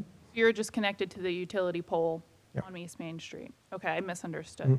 So essentially, if PSE&G is the electricity provider, utility provider on that pole, you are essentially a customer of PSE&G. I will let Joe Brown answer that. He worked for PSE&G, so I think he can answer it a little better than I can. Okay. Yeah. And have you, in any of the sites you've worked with or, industry-wide, is there ever any issue in connecting these facilities from a power demand perspective that the utility may have an issue with, that may need upgrades or things like that? Typically, yes. PJM does an interconnection study. So in this case, PJM would go to the local utility, who is PSE&G, and ask them to do a study to see if the power that goes into that substation or anywhere else in the region might need some additional equipment to be able to support the energy that's generated by our facility or any other facility. But one of the requirements by law is a utility must give an applicant like us access to the grid. Mm-hmm. So it's not a legal question. They can't say, no, we don't want you. They must provide access. The question is, what is the impact? And I mentioned earlier that when we took a look at a lot of different sites, New Jersey in particular, compared to many of the other sites in PJM, has very, very high interconnection costs. And the transmission system consultant that we used looked at the potential for upgrade costs as well. So when we go to PJM, they may take 6 or 8 months to do a study and come back to us. Well, our transmission consultant was able to do that as part of their scope when we went to them and said, find these substations, and then look at the cost of interconnecting a facility of, let's say, 100 megawatts. And what they did was they looked at 100 megawatts, 80 megawatts, and they ramped it down until the interconnection costs were actually manageable for the economics. So that is a key component. And those interconnection costs are footed by your facility or by PSE&G or the ratepayers? In PJM, it's footed by the owner of the facility. That would be us. Okay. Yeah. And I understand, PJM, or in this case, your expert, undertook that analysis. Is PSE&G involved in any way in that analysis, or are they, No. and is there required to be any kind of cooperation with them, besides the fact that they can't say no to a customer? They have to figure it out. Are they involved in coordinating any of this at all? No, it's all coordinated through PJM. So PJM will go to PSE&G and say, it's your system, you do the study. Okay. And in the case that, I'll say, almost 15 years ago, the PSE&G substation right next door actually shut down due to Superstorm Sandy, what would happen in a case like that for a facility like this? Where the substation is down, can this facility still operate, barring, the actual transmission lines not going down from the storm? Could this act as a generator if the PSE&G substation was down, was turned off? When we connect to that wire, and if that wire goes into the substation and it turns off, the electricity should flow in the other direction on that wire. But I think it's a very complex analysis to really be able to answer definitively. And Joe may have some better knowledge of that. Okay, and I only bring that up because I know you brought up the more typical scenarios of when this is useful to both, financially for the investment, but also to, the consumers and grid resiliency. But I think that was a major event in New Jersey that led to conversations about grid resiliency, and we have been seeing more and more frequent storms and catastrophic storms in New Jersey, and that's when power outages are, bigger deals. That's when everyone remembers, not Yes. just when they have a brownout for 3 hours in the middle of July. So I just wanted to bring that up. That's all the questions I have for right now. Thank you. I just had a quick question. Please. On this site, do you have the capability to increase capacity from 20 megawatts? Either through additional batteries or upgrading batteries? I think our application to PJM would limit it to our actual output. So I think we'd have a difficult time going to PJM and increasing it. There is enough room on the site to put 30 megawatts of batteries in there. But interconnections to PJM are very expensive, and 20 megawatts is a cutoff point. So if you go above it, it incrementally gets much more expensive to connect to the grid. So we reduce the size down to 20 megawatts. Excuse me, was that reduction done since the initial application, or? No, that was done probably when we first started looking at the site a couple years ago. I saw somewhere in the plans the potential for expansion. Potential for? Expansion of the facility that I Oh. cannot locate. These batteries do, over time, lose their ability to charge and discharge. So typically, the room that's on the site is to replace batteries with other batteries to be able to maintain your 20 megawatts and 80 megawatt hours together.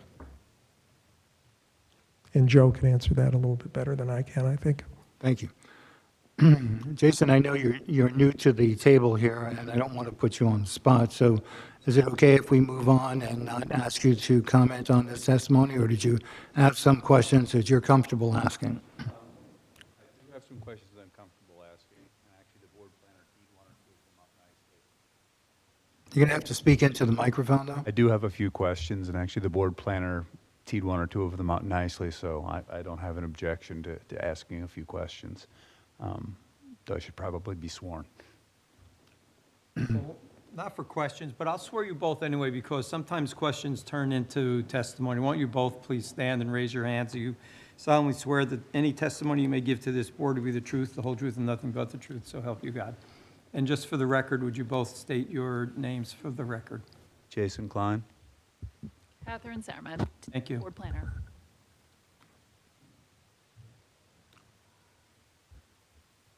Okay, so my understanding is in New Jersey, the decisive site selection criteria ends up being proximity to a substation, and you've decided that since the connection, the interconnect fee is not a linear fee, that you've found where your ceiling is that you're comfortable with.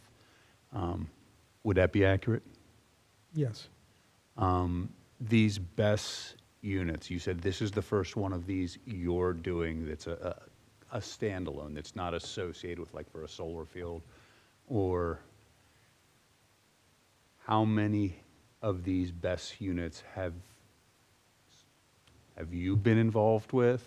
Have you been involved with any BESS units in behind the meter installations? Because that's, I guess, the other category. I'm assuming since this standalone is the newest being developed, most of these units have been associated with a solar field or something like that behind the meter previously. Would that be true or accurate? Not necessarily. There are a lot of standalone units, particularly in California and in Texas. And I think Joe understands that market very well because he sells to all of the developers, not just to us. And I think he can address it better than I can. We've been involved with, besides Rockland, where we have 3 projects, hopefully a 4th coming on pretty soon. This would be our second most advanced project. We have one in Virginia where we have received approval, local approval, to move ahead, and we went through much of the same type of testimony. We had Leonard do the safety reports for us and the emergency response plans, and we're in the process of putting together a decommissioning plan now on that project, with the possibility we may have to put up a bond for that as well. So that's our most advanced project. Okay. Are you aware of other BESS projects in New Jersey by other developers similar to yourselves? I'm familiar with a project in Sayreville that is, was developed by a utility out of Ohio, a private arm of a utility. So it's privately owned despite being developed by a utility. You had a number of comments about peak. So, the idea is to charge the unit at low rate time of day, off peak, and return that during peak. When is peak considered? Because you were saying you were treating the best solar time as non-peak, but my understanding is electricity demand is often noon, middle of the day like that. So when is peak, or can you resolve that for me? Yeah. So peak typically occurs twice during the day, and depends where in the country you're located, right? But typically it's in the morning when people get up out of bed and they start cooking and preparing to go to work and whatnot. And it's in the evening when they come back from work and they turn on their air conditioners, their stoves, and that type of thing. So those are the 2 peaks typically during the day, but again, that varies based on your climate and your location. And Joe, I think, can speak to that a little bit better than I can. Makes sense. I think in the interest of time, because everybody here is wanting to take a break, and I would like to let Mr. Seeker complete his testimony if possible.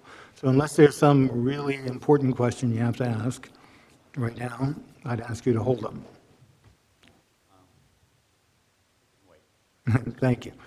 And with that, let me open the the meeting to the public if they have any questions specific to Mr. Seeker's testimony that he provided. I don't see any members of the public right now who would like to ask a question. Do you have any closing remarks, Mr. Seeker? Just that we respectfully submit that the BESS facility will be a positive addition to Bridgewater and an important step towards New Jersey's clean and resilient goals.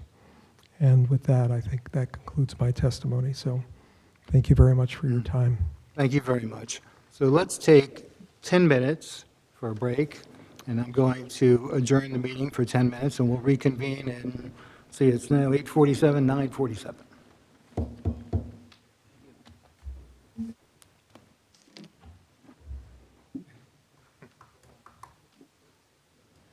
Oh, did I?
But I would like to reconvene the meeting and call this meeting to order. And Nancy, if we may, can we have a roll call, please? Chairman Kulak, Here? Mr. Woodell, Here. Mrs. Amin, Here, Mr. Franco, Here. Mr. Fresco, Here. Ms. Rose, Here. Mr. Gajewski, Here. Ms. Wiseman, Here. Mr. Vesio, Mr. Colucci, Here. Mr. Mignella, Here.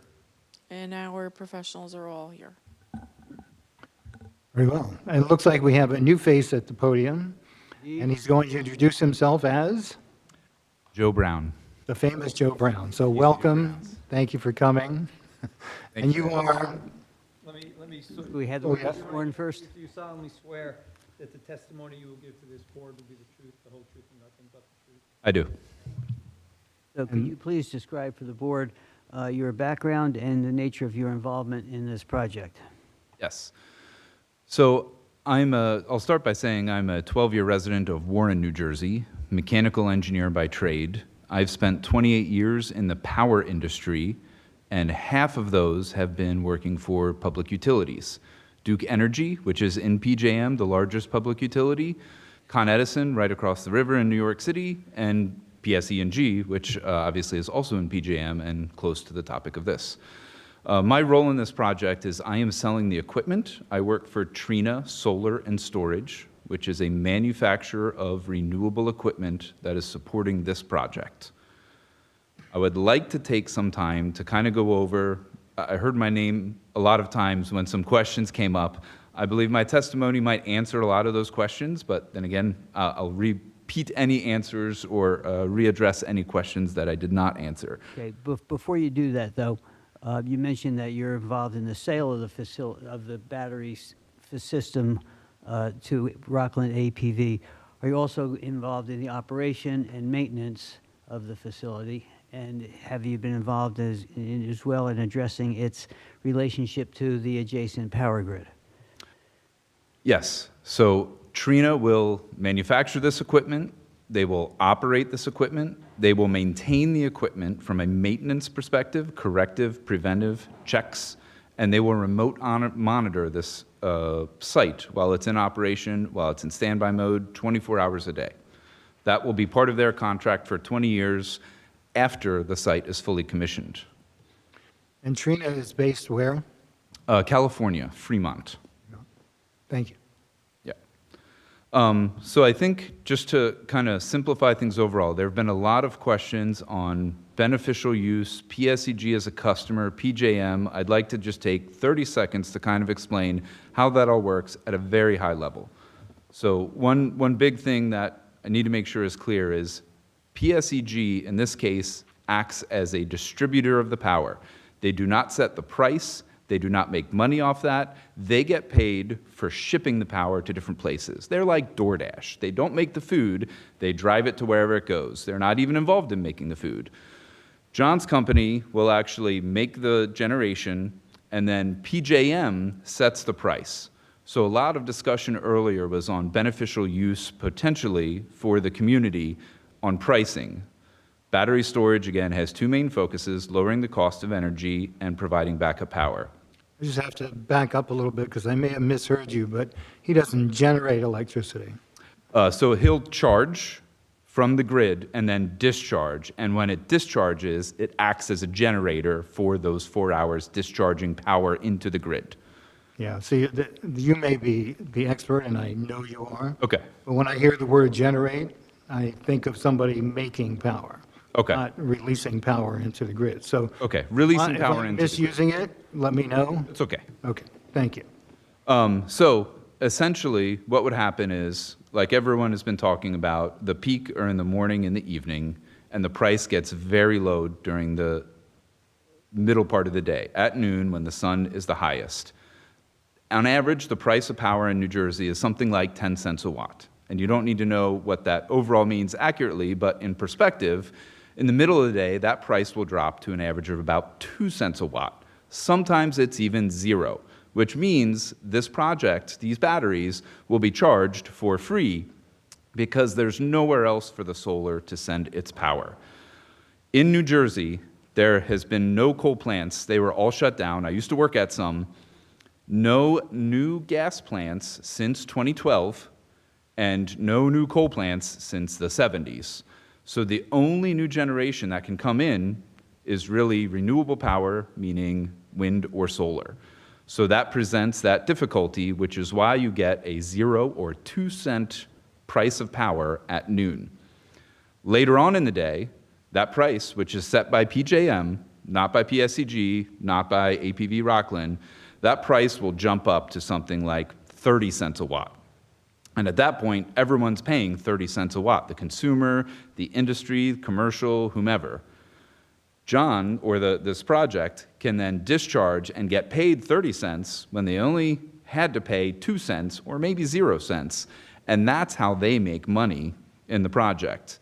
The benefit is because these batteries are being installed and charging and discharging, that 30 cent now does not have to come from a gas plant in Newark or a project out in Pennsylvania. It can come locally from something that charges cheap. And the closer you are to your generation source, the cheaper it is. So instead of the 30 cents that you would have paid for that plant in Newark, you're now paying 20 cents. So the company is making money based on that spread of how much they cost to charge and discharge, whereas the local consumer in the area where the energy is being dissipated is saving money because they're not sending it from an old, less efficient source that didn't charge from free, that's miles and miles away. It begs the question, though, as to when energy is coming into the battery energy storage system, how do you know where it's coming from? You don't have a blue wire for wind. What would be a good one for solar? Maybe yellow. And then some other color wires for coal, which doesn't exist anymore, or oil or natural gas. Can't tell them apart. It's all energy. Is that Right. true? That's absolutely correct. So it's like a big bucket of water. Right. And that's all the sourcing together. And whatever cup you dip in to pull out, you don't necessarily know where it comes from. But you know what constituted that big bowl of water. Yes. And in the case of New Jersey, specifically in these nodes where like Bridgewater is, about 65% of their power at noon comes from renewable sources. Sometimes it's a little higher, sometimes it's lower. And it's not to say that that cup of water you're scooping out came from the renewable source, but that bowl in general, 2/3 of that is coming from renewable.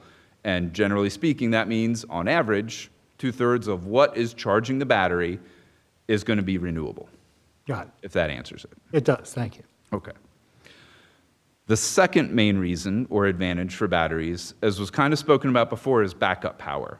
And I know there were a lot of questions on, how it's beneficial, if it starts immediately. And I kind of equate it to, living in New Jersey, I went through Hurricane Irene, I went through Hurricane Sandy, we lost power, we had young kids, so my wife said, we need a generator. Where do you think that generator is? It is not 2 miles from our house. We put it 4 feet from our grid connection going into our actual house so that as soon as the power's out, there is no interruption. We make sure the generator's going to kick on and we're going to have power right away. The closer you are to your source of power, the more reliable it is. There are many reasons there are power losses. We talk about hurricanes, but it's not just hurricanes. There are power plant trips, those plants in Newark and Pennsylvania. There are floods. There are trees that can fall on wires. Sometimes, even if no mechanical failure occurs, but it's a very hot day and there's just not enough space on the line sending all the power in from Pennsylvania, you can have blackouts. Under all those scenarios, the local source of power mitigates all of them. And that's why it can act just like your Generac at home as a backup power source. And even though it's only 4 hours, that gives time to either, cut the tree off, replace the line, get that power plant back up, pump the water out, whatever it is. It's not a permanent solution like a generator, but it also doesn't have any emissions. And unlike the generator, its main purpose is lowering the cost of electricity, like I spoke about earlier. This backup generator function is kind of a secondary function, which essentially comes as a free service, which obviously I had to pay for my Generac, so I did not get that for free. That kind of acts as a dual benefit outside of that. So as far as if it powers Bridgewater or Somerville, you can't specifically answer the question, which homes is it going to power, other than on average, it's about 20,000. I think Bridgewater's about 16,000 homes. And because it's being generated right in this area, that power in one of those emergency situations where it's lost is going to generate to the closest proximity first. So it's safe to say the closer you are to the generation source or the power dissipation source of this project, the better chance you are it's going to power your home when something 10 miles away is going to be affected and it won't make it there. But you mentioned that the primary purpose of this facility is to lower the cost of electricity. Primary benefit, sorry. Primary benefit. And I know that you sell this equipment, and obviously you're very good at it, and this is, I'm sure, part of your sales presentation, and I appreciate that. But as a primary benefit to lower the cost of electricity, when I've got a for-profit business profiting from that, and I've got a variety of other factors intertwined in this whole business proposition, I don't think that stands on the merits of what you said. Yeah, so maybe I'll rephrase that. It's a primary benefit to the community is that. Obviously, the primary benefit of the system is also making money for the owner. But that 30-cent to 2-cent spread is essentially split because the company that owns the project is making money and the community is saving money by that local generation source without coming in from afar.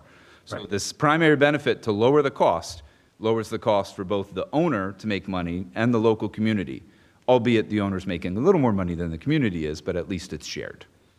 Understood. Okay. Next thing, I think there were some questions on here as far as why not on a solar plant. It makes absolutely total sense to have batteries at a solar or at a wind plant, except, as I think John said earlier, a solar plant is 5 acres per megawatt. This project is 20 megawatts. So I worked at PSEG. There is a solar plant in Seawarren, New Jersey that is 100 megawatts, is 20 megawatts, and it is 100 acres, a little more than actually. That kind of land is not very available in urban areas for reasons just other than, their homes, they're more urban, there's stuff there.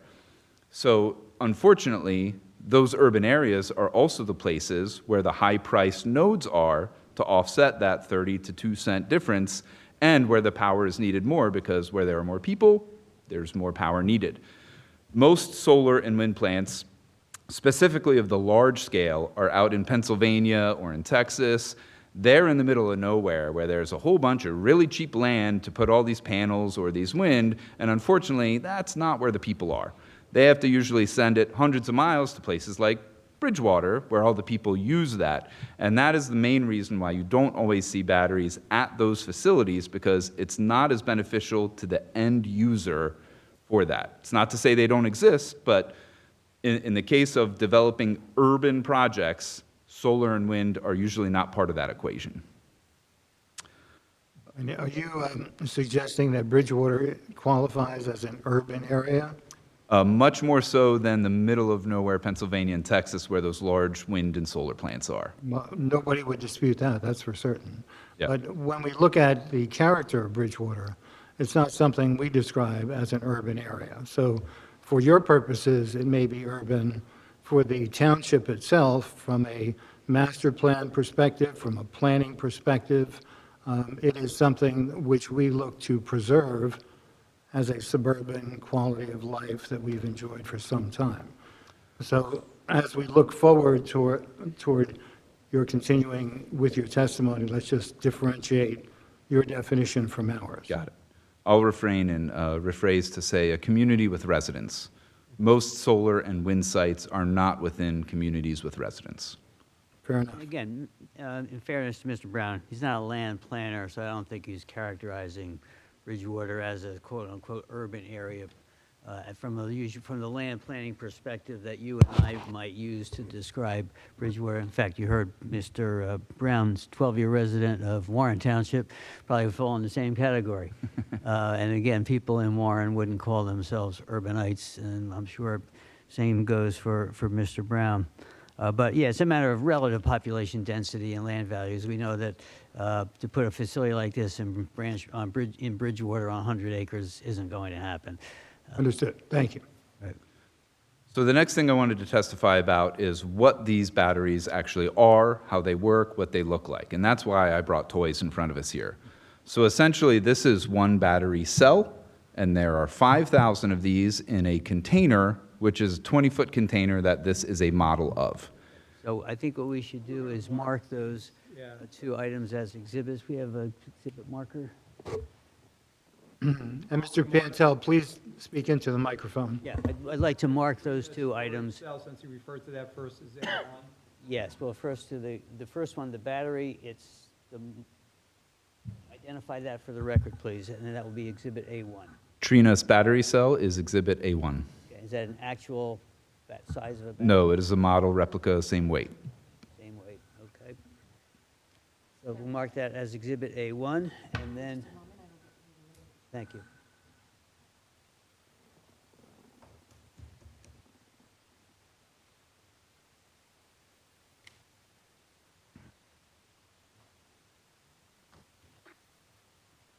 So I'll mark that as Exhibit A1 with today's date, and I'll put that sticker on it. And what we will do for the board is we'll get a photograph of that for you, for your records. In fact, we already have submitted to Ms. Probst a photo of this Exhibit A1, and then... Well, Will you share them with the board? we're looking, I think, at the ones on the screen. I don't know. Yeah, I know, but Sorry, received them around 6 o'clock this evening. So they were forwarded for the website, and they're downloaded on the server, so I'll share them with the board tomorrow.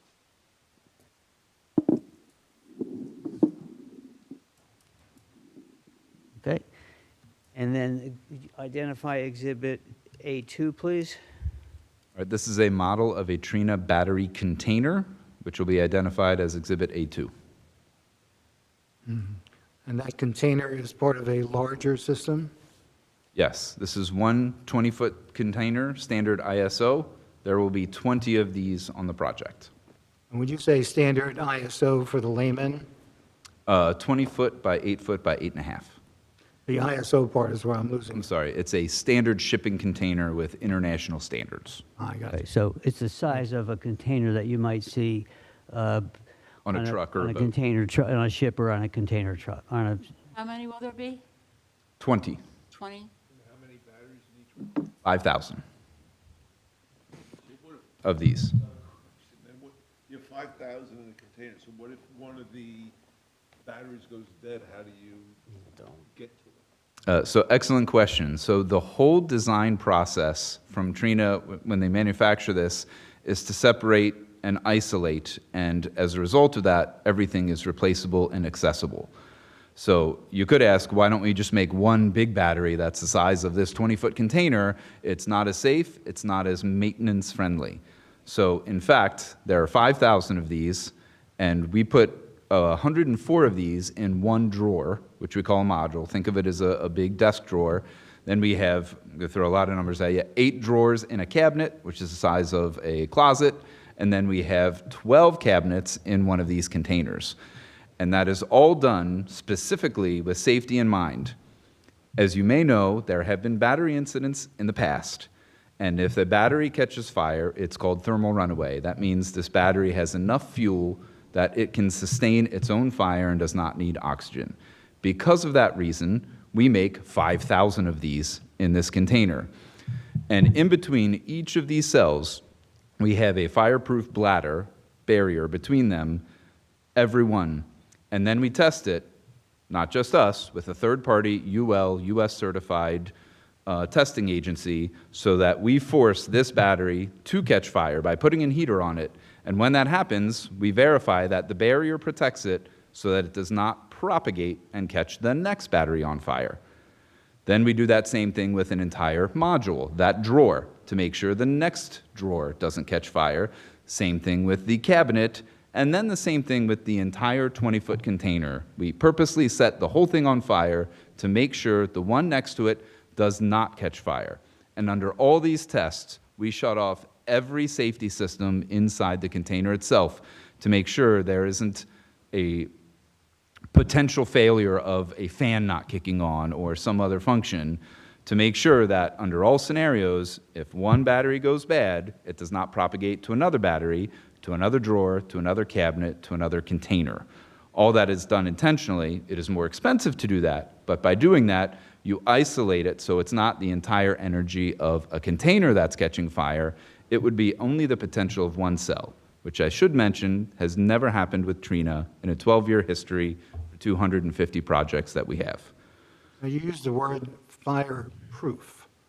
So fireproof to the layman means that it's impossible for it to burn. True? Yes, it's a fire barrier that's rated up to a temperature hotter than what this cell can emit. But the cell can burn, Yes, and you purposely start them on fire by applying heat. yes. And how would you describe the process by which you create the fire?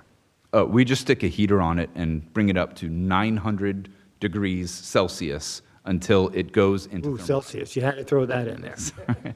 really, really hot. Yeah, I got that part. Way hotter than it would operate under a normal scenario to force it to catch fire in order to actually see if that barrier prevents it from going to another cell. And that barrier that you're describing in your tests has prevented that one that you set on fire from starting the other ones on fire? That's correct. Mr. Wiley, you had a question? So back to my original question is, so you basically just pull the drawer out and replace the battery? Yes, yes. There are doors on the outside of these containers that you can open and then pull the drawer out, and then you can access each one of these cells. Will it identify which battery is no good anymore? Yes, on each module, there's a thermocouple and an actual EMS, a control board that identifies where the fault is occurring. But we take the entire module out regardless. You just pull it out, determine which one, pop another one in? Usually, we'll pull it out and put a spare in, and then we'll send it to the lab to isolate and do sorts of tests. What's the average life of one of those A1 exhibit? It's about 20 years if it's cycled once a day.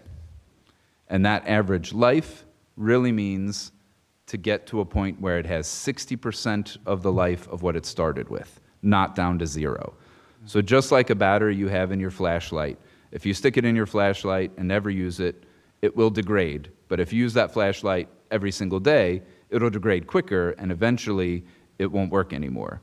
Lithium-ion batteries are very similar, except that they're going to work, that brightness of that flashlight will remain just as bright as it was until the battery is depleted. So in this case, at 20 years, you'll have 60% life left in the battery. You replace them at that point? At that point, you have the choice of replacing it or just adding more batteries next to it if you wanted. In the case of this project, most likely we would be replacing it. So if everything goes as planned, at year 20, it's going to be a very expensive maintenance. Yes. At year 20, they should have made their return, and at that point, these batteries can be sent for recycling, or they can be sent for some other beneficial use. That is, I'd say 95% of the time, that is what's done with batteries at end of life. What's the defective rate of the batteries? I don't have the exact number, but it's less than 0.05%, but I don't know how much less. I mean, because you could buy a whole pack of batteries, and sometimes That's right. you got one that doesn't work, and you're sitting there for an hour figuring out what. No, that's right. So we make the batteries ourselves, and part of the process is they go through a rigorous testing program, and part of that testing program is cycling it up and down to make sure it works and that it does not degrade prematurely. So when we speak about what the defection rate is, that's what's identified at the factory, not necessarily what's placed in the field, which is a much, much lower rate. Okay, so if you had, take a scenario, let's say you have one of these containers and one of the areas had a issue. Mm-hmm. Batteries were not working, it was some mechanical, whatever issue. Would the plant or the facility still work at the same capacity without interruption? So the remaining containers will still operate as planned, but they will not last as long because one of the containers we will shut down and perform maintenance on whatever the issue is. So you'll still get 20 megawatts, but instead of 4 hours, it might be 3 hours and 40 minutes. Okay, so you will lose a certain amount of capacity. Yes. You obviously, at some point, Right. have maintenance issues. Like, Yes, same amount of power, less duration for that power if a container is down. You said you manufacture these yourself That's right. in the United States? Currently in China and Southeast Asia. And when you say Southeast Asia, just sort of abroad, or do you have some countries there? Thailand and Indonesia. In Indonesia, okay. And so being manufactured over there, quality control is managed by whom? Trina. Trina. Employees that are here or that are there? Quality is being managed by the shop in the country, Yes. but because we are a U.S. entity, we have our own QA/QC people that will visit and perform inspections from the U.S. side to verify everything is working in accordance with U.S. permit and requirements, which are the same requirements for this project as they would be for any public utility like PSEG or Con Edison, all the same code applicants for NFPA 55, all these different codes I could mention, which Leonard could probably give more specifications on, but all the standard codes that are required for operating facilities at power plants under fire prevention. Right. And during the process of shipping, how do you ensure that it's not damaged over the long distances that it has to travel? So the containers themselves have shock absorbers and sensors, and when they come in, the first thing we do is we check to see if there's any distortion on the containers. We check those sensors to see if they experienced any, crane dropping it or bumping it with a truck or whatever. And then once they arrive on site, we do a test before we energize it to see if all the current and the electrical conduits check out before being energized. So when it's shipped, it's effectively inert? It's at a 30% charge rate of the 100, which is standard for international shipping code. Okay, thank you. So, a couple things. It looks like there's like a door handle on this, but from what it sounds like from your description, this is serviced from the outside? That's right. The original battery sites that were installed 15, 20 years ago were walk-in style, where in order to maintain and service the batteries, you would enter the container yourself and go in. This is actually one of the ones that had the incident in Arizona, was a walk-in type. One of the things I wanted to bring up were the differences between there. So the first is we make sure no one can walk in because we fill the entire thing with batteries, so there's no access point to enter it. The second thing is the battery chemistry that is made is significantly less volatile. Without getting into chemical engineering 101, the old batteries that were installed in the US from, say, 2012 till about 2018 were called NMC, which was cheaper, more energy dense, but much more volatile. Since then, everyone in the industry has shifted to LFP, lithium iron phosphate, which is an industry standard now, which is much less volatile.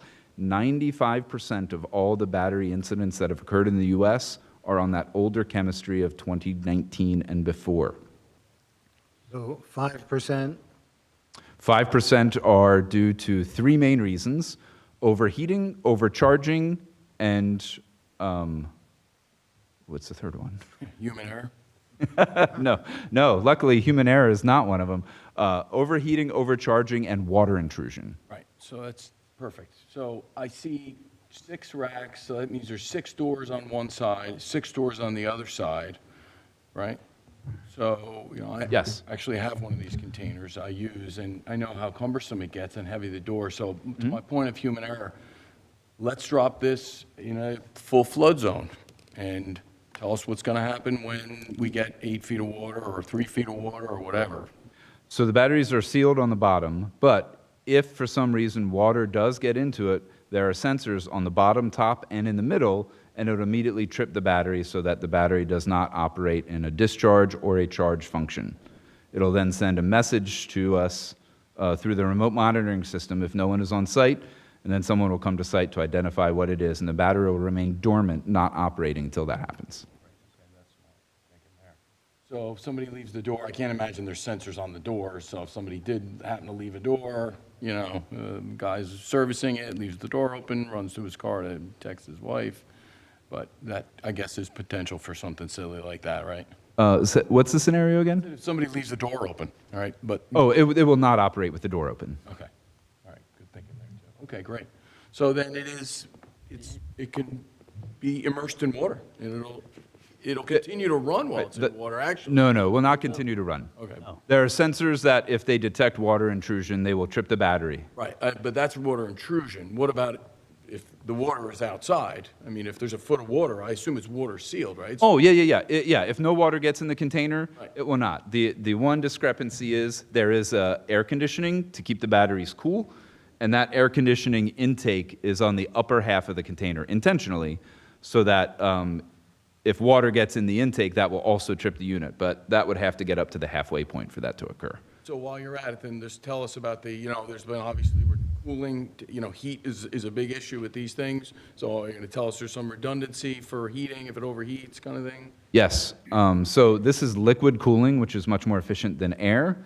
But again, on that liquid cooling system, there are multiple sensors where if anything isn't checking out, it will trip the unit immediately. In addition to that, we have sensors throughout the container that detect any temperature excursions, smoke, or any hazardous gases. Under all cases, no human interaction is needed. It'll immediately trip the unit, cannot operate, and will not send a message immediately from the remote monitoring, and someone will come to site that has been trained in order to do it.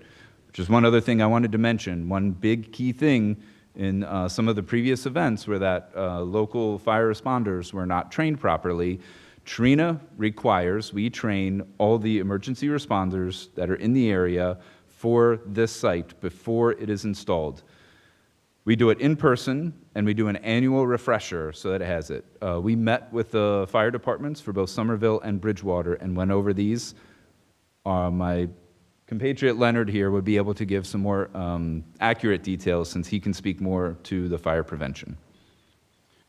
Okay, so my last question is, even though it shuts down, whether it overheats, if there's water intrusion, if somebody tries to breach it, it's going to shut down, but it's still energized. Yes. Right, okay. If it is after its noon charge, then yes. The majority operation of the plant is it stays de-energized, and then when the sun starts shining, power gets cheap, it charges during the day, and the bigger peak is the evening peak. It discharges at night and remains at 0% energy for the majority of the night until it gets to that charge the next day. We were talking earlier about the fireproof membrane that you have that protects the cells from catching to an adjacent cell, and you haven't had any failures there. But waterproofing, this is not. It is not waterproof.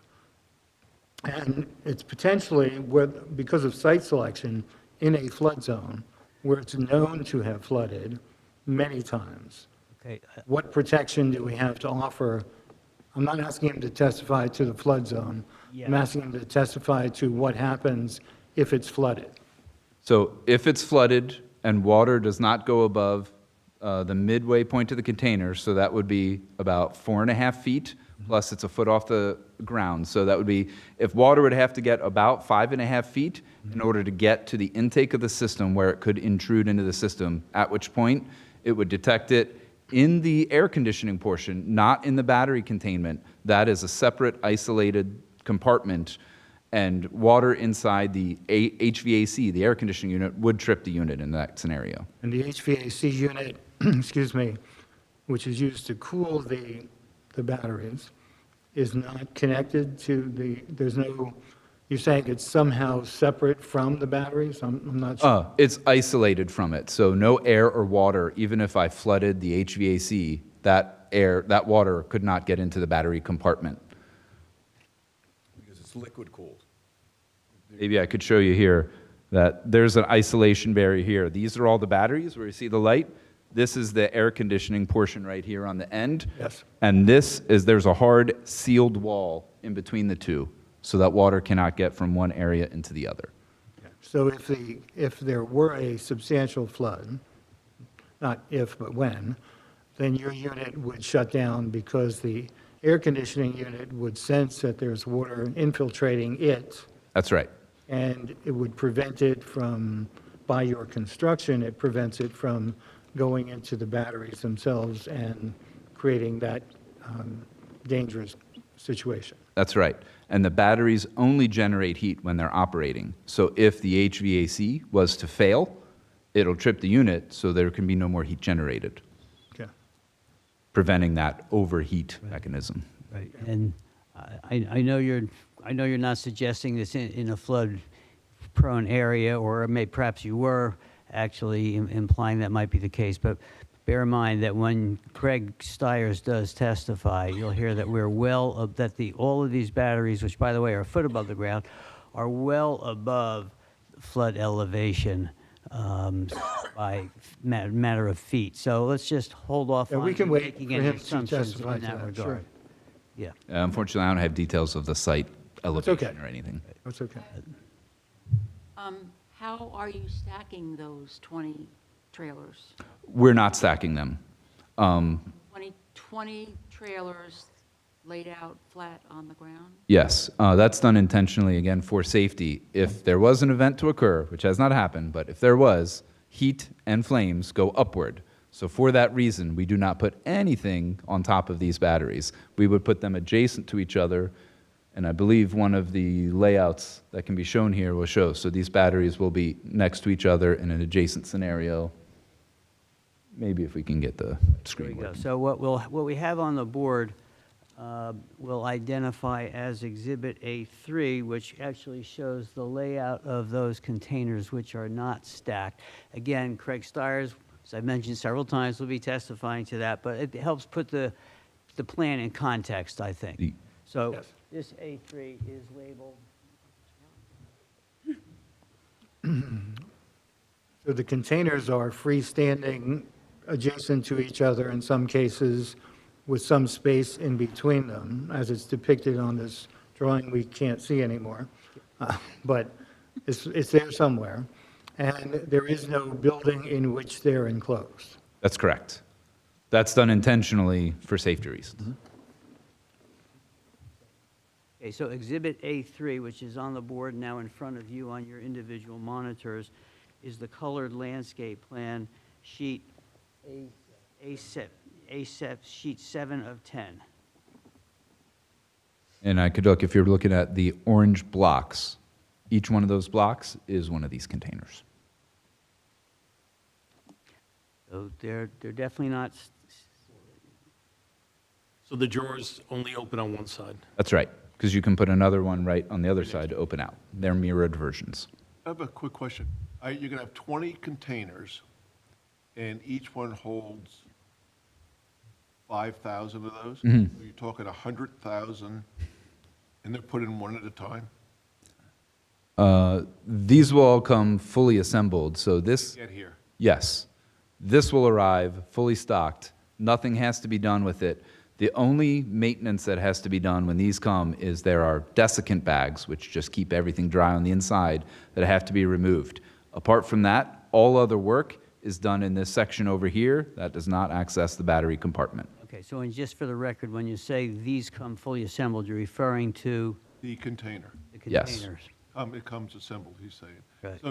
So so basically, there's going to be 100,000 battery cells, storage cells on site? Yes. In one container. No, 20 containers. Yeah, 5,000 per container, and then there are 20 containers, so it's about 100,000. So what we've just put on your screen now and on the board, we'll call Exhibit A4, which is a photo of taken by Trina of a single container. You'll see it's, and I can explain. This is one battery container in Texas, and you can see it's raised off the ground a little bit. And right next to it, it's kind of hard to see, but there's another container adjacent to it, right next to it on the other Actually, side. your toy there looks more colorful than the actual one by quite a bit. I wanted to show they actually exist here in the U.S. instead of just by model. Is that how these are going to be mounted on helical footers like, or posts like that, or a pad? So a geotech survey would have to be done to determine, it'll typically be one of three methods: helical pile, standard pile, or concrete slab. Which one is used will depend on the geotech survey, but all three are perfectly fine and normal in today's standards. Once these things arrive from China, I'm assuming on a ship, Yes, how do they get from California to New York? truck. One of these can fit on one truck. And they're tested when you get here? Yes. We were talking about the potential for things happening, and you seem to be well ahead of us. What about extreme temperatures, as which we've experienced most recently with the cold, and all the Teslas are at the charging stations because their battery either won't hold a charge or dissipates it too quickly? What about your stuff? So that HVAC doesn't just act as a cooler, but also a heater. So in the times when you get extreme cold, they will keep the batteries warm and available to operate at full capacity and performance, as well as keep them cool when they're operating on a summer day. They're rated up to 55 degrees Celsius, which I don't have my math, but way hotter than we will get here in New Jersey. Right. And 30 degrees Celsius, which is way colder than we will get here in New Jersey. 30 degrees, Yeah, negative 30 degrees Celsius. negative 30 degrees Celsius. Thank you. What's the constant draw on these cabinets? How much power do they consume just to exist The aux power, Yeah. 20 kilowatts per cabinet, per cabinet? And under max heat condition, and that's basically almost all the HVAC. yeah. All the other load is very small, just to keep the safety systems operational and running. And then what does it take to charge it? So if it's 20 kW Same. output, so you have 100% efficiency? Oh, no, our RT is around, I think it's around 92%. So you and don't most have of the that 80 is- to 100% problem that everybody else has? Most is lost through that transformer and the inverter coming into it. The actual battery efficiency is around 95%. But But- to charge that battery to whatever you charge it to, 95% or 100%, Mm-hmm. it takes how much more power than it's going to put back 8%, in? 8% more, yeah. So if it's 100 megawatt hours, I needed 108 megawatt hours Each to time. charge it. Right, To each discharge at 100 based on the losses of the cable systems. What happens when some youngster decides to tag it? Like run into it, No?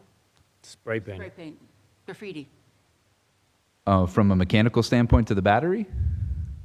No, from what it's going to look like for the rest of us to look at. Oh, Can you wash it off? it's a standard coating. I couldn't speak to what the maintenance is for cleaning it off from the technical side of that. It can be repainted. And by the way, you'll see from the site engineering that this site is very secured, number one, to help prevent that. Number two, it will be, the facility, the site is highly screened, so you might just see the very top of these containers peeking over a fence. So you're not going to be seeing that, the whole side of that container is not going to be exposed to public view. It's going to be a very screened site and very I get that a secure lot. site. And I'm going to assume you can't plant around it? You can plant around it? Well, we do have a landscape plan No, that we no. will address with you. Well, Craig will Yes. take care of that. Okay. But, From a technical side, you can plant within 1.5 meters from it, feet, 5 feet. thank you. But, yeah, you will see too, our landscape plan has a lot of perimeter buffering with landscaping. So, Mr. Chairman, are you also going to testify about the other panels, the breakers, all the inverters? Are you, Yeah, I'm providing all of the equipment on site except for. oh, I'm sorry, I meant, are you going to talk about those, or should we ask questions about those other components as well? The no, control structures? You can. I did not focus on the inverters or the medium voltage transformers because there's no inherent risk of any thermal runaway like there is with the batteries. It's also a smaller component on it. Essentially, the batteries emit DC power, and our grid operates on AC power. So for every 4 of these batteries, we have an inverter which switches it from DC to AC, and then a transformer that sends it to the correct voltage to connect to that 26 kV line. Okay, so looking at the plans I'm looking at, which seem to be different than the plans that you have there, so I think somewhere along the way the plans changed, because the breaker was, on my plans, was outside. It looks like now you moved it and nested it. It's not a big deal, whatever, but, okay, so let's talk about this proposed control structure then. What's the story with that? Is that walk-in? What proposed control structure? The opposite, well, what, is this the whole? This. Oh, I'm sorry, that's beyond my scope. I'll have to defer to Sorry. John or someone else for that. Okay, fine, all right. So then the only other thing is then, is that's it, the breakers, which is the inverter? Yeah. And- We're not and supplying the and breakers boxes, either. okay, all right, great, I think thanks. the other relevant thing is, you mentioned them several times, there are sensors that are supposed to identify whatever the issue is.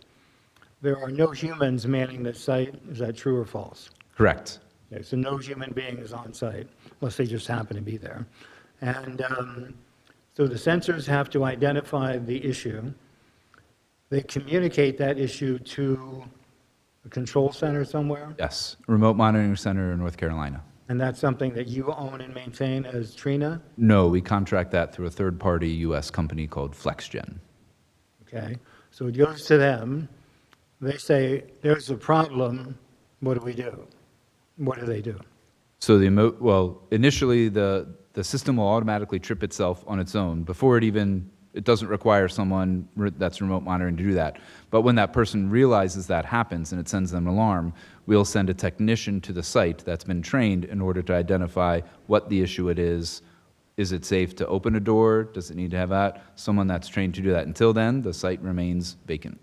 And the entire plant, the entire storage system shuts down, or just that one unit? The one container. And if in the event, the guy who's got the sensor that sent him the message said, ooh, it's shut itself down, but if there's an issue with those sensors, he wouldn't know that. Right, so So is for that reason. the I'm weak sorry. link here? I'm just trying to find the, Yeah.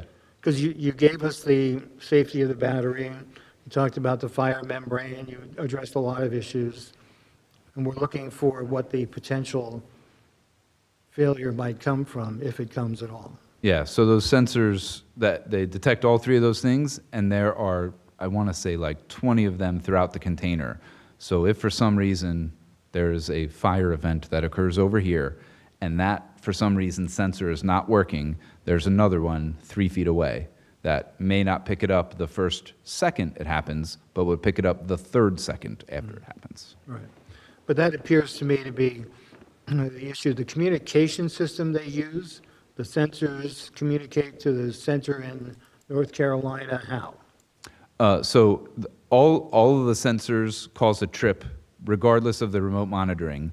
The North Carolina facility just monitors to determine not just a trip, but also how it's performing. If it is not having as much energy, or even if it's not an alarm, but there's elevated temperature for some reason on one, they do a lot of what I'll call preventative maintenance, not necessarily corrective if something trips. That's the main purpose of the remote monitoring center, looking for trends and data analytics to determine if something is coming close to a failure before it happens. Okay? And if it happens, those guys know, or we're telling somebody else now? Those guys will know immediately and will send someone that's much more local than North Carolina that's trained for the site to do it. Most likely a Trina personnel or someone that Trina trained for that specific thing in this area. Right. So as I look at what you're describing, I've got to rely on the sensors to shut this thing down, and you have some redundancy built in there. I've got to look at that system to communicate to the people in North Carolina that, hey, we shut down because something happened. It's beyond their scope, so they send somebody out, and in the time that's lost, maybe we have a problem that we can't then control. And that's honestly the fear that you're that people have of these facilities in general, because you only have to do a cursory internet search and you find things that scare the living daylights out of you. Now, some of the things that was addressed in testimony, older style designs, different batteries, different times of installation and so on. But a lot of it has yet to be discovered, and we'll talk more as we go forward. But that's what people are worried about. Where's the failure going to come from? And right now, that's where I'm seeing it. I don't know what you think. Yeah, everything is designed for instantaneous trip without relying upon any human to do anything. And even if something was to occur and that trip was not to occur, we have proven through the certifications that more than one battery will not propagate to another. Conversely, one drawer to another drawer, to a cabinet, to a container. So,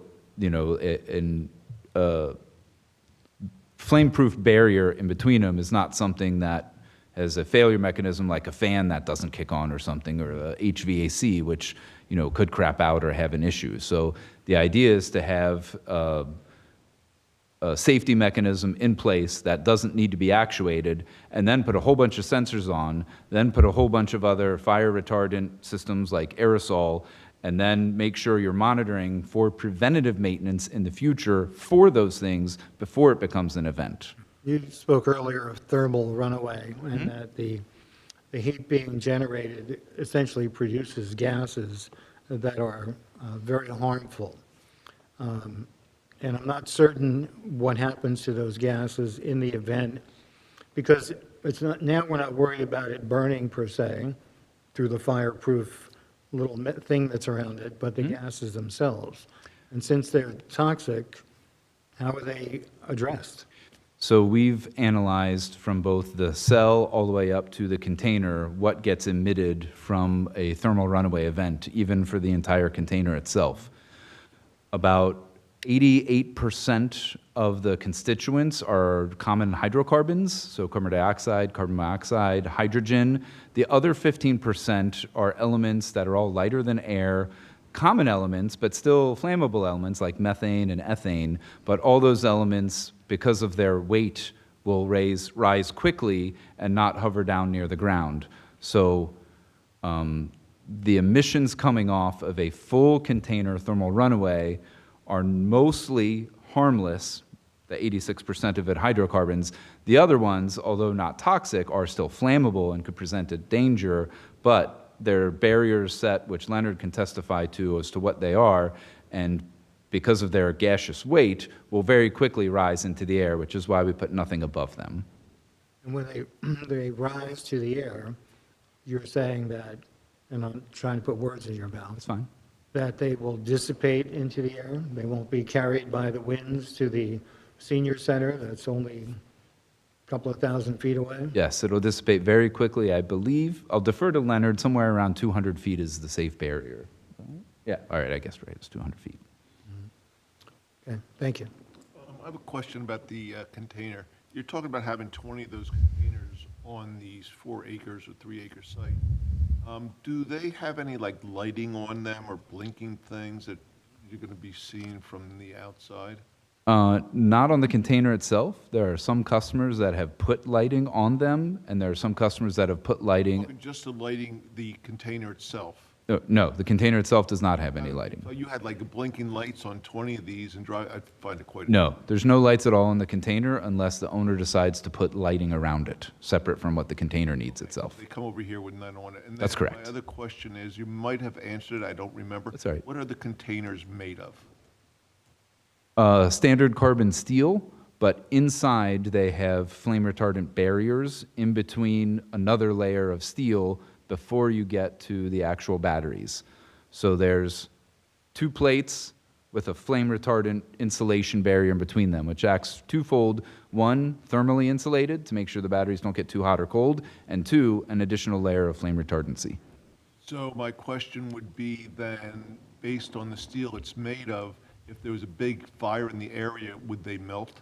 They wouldn't melt. They would experience it's called oxidation or stage 3 creep, where it would become a little flaky, not melt, to just become a little crusty.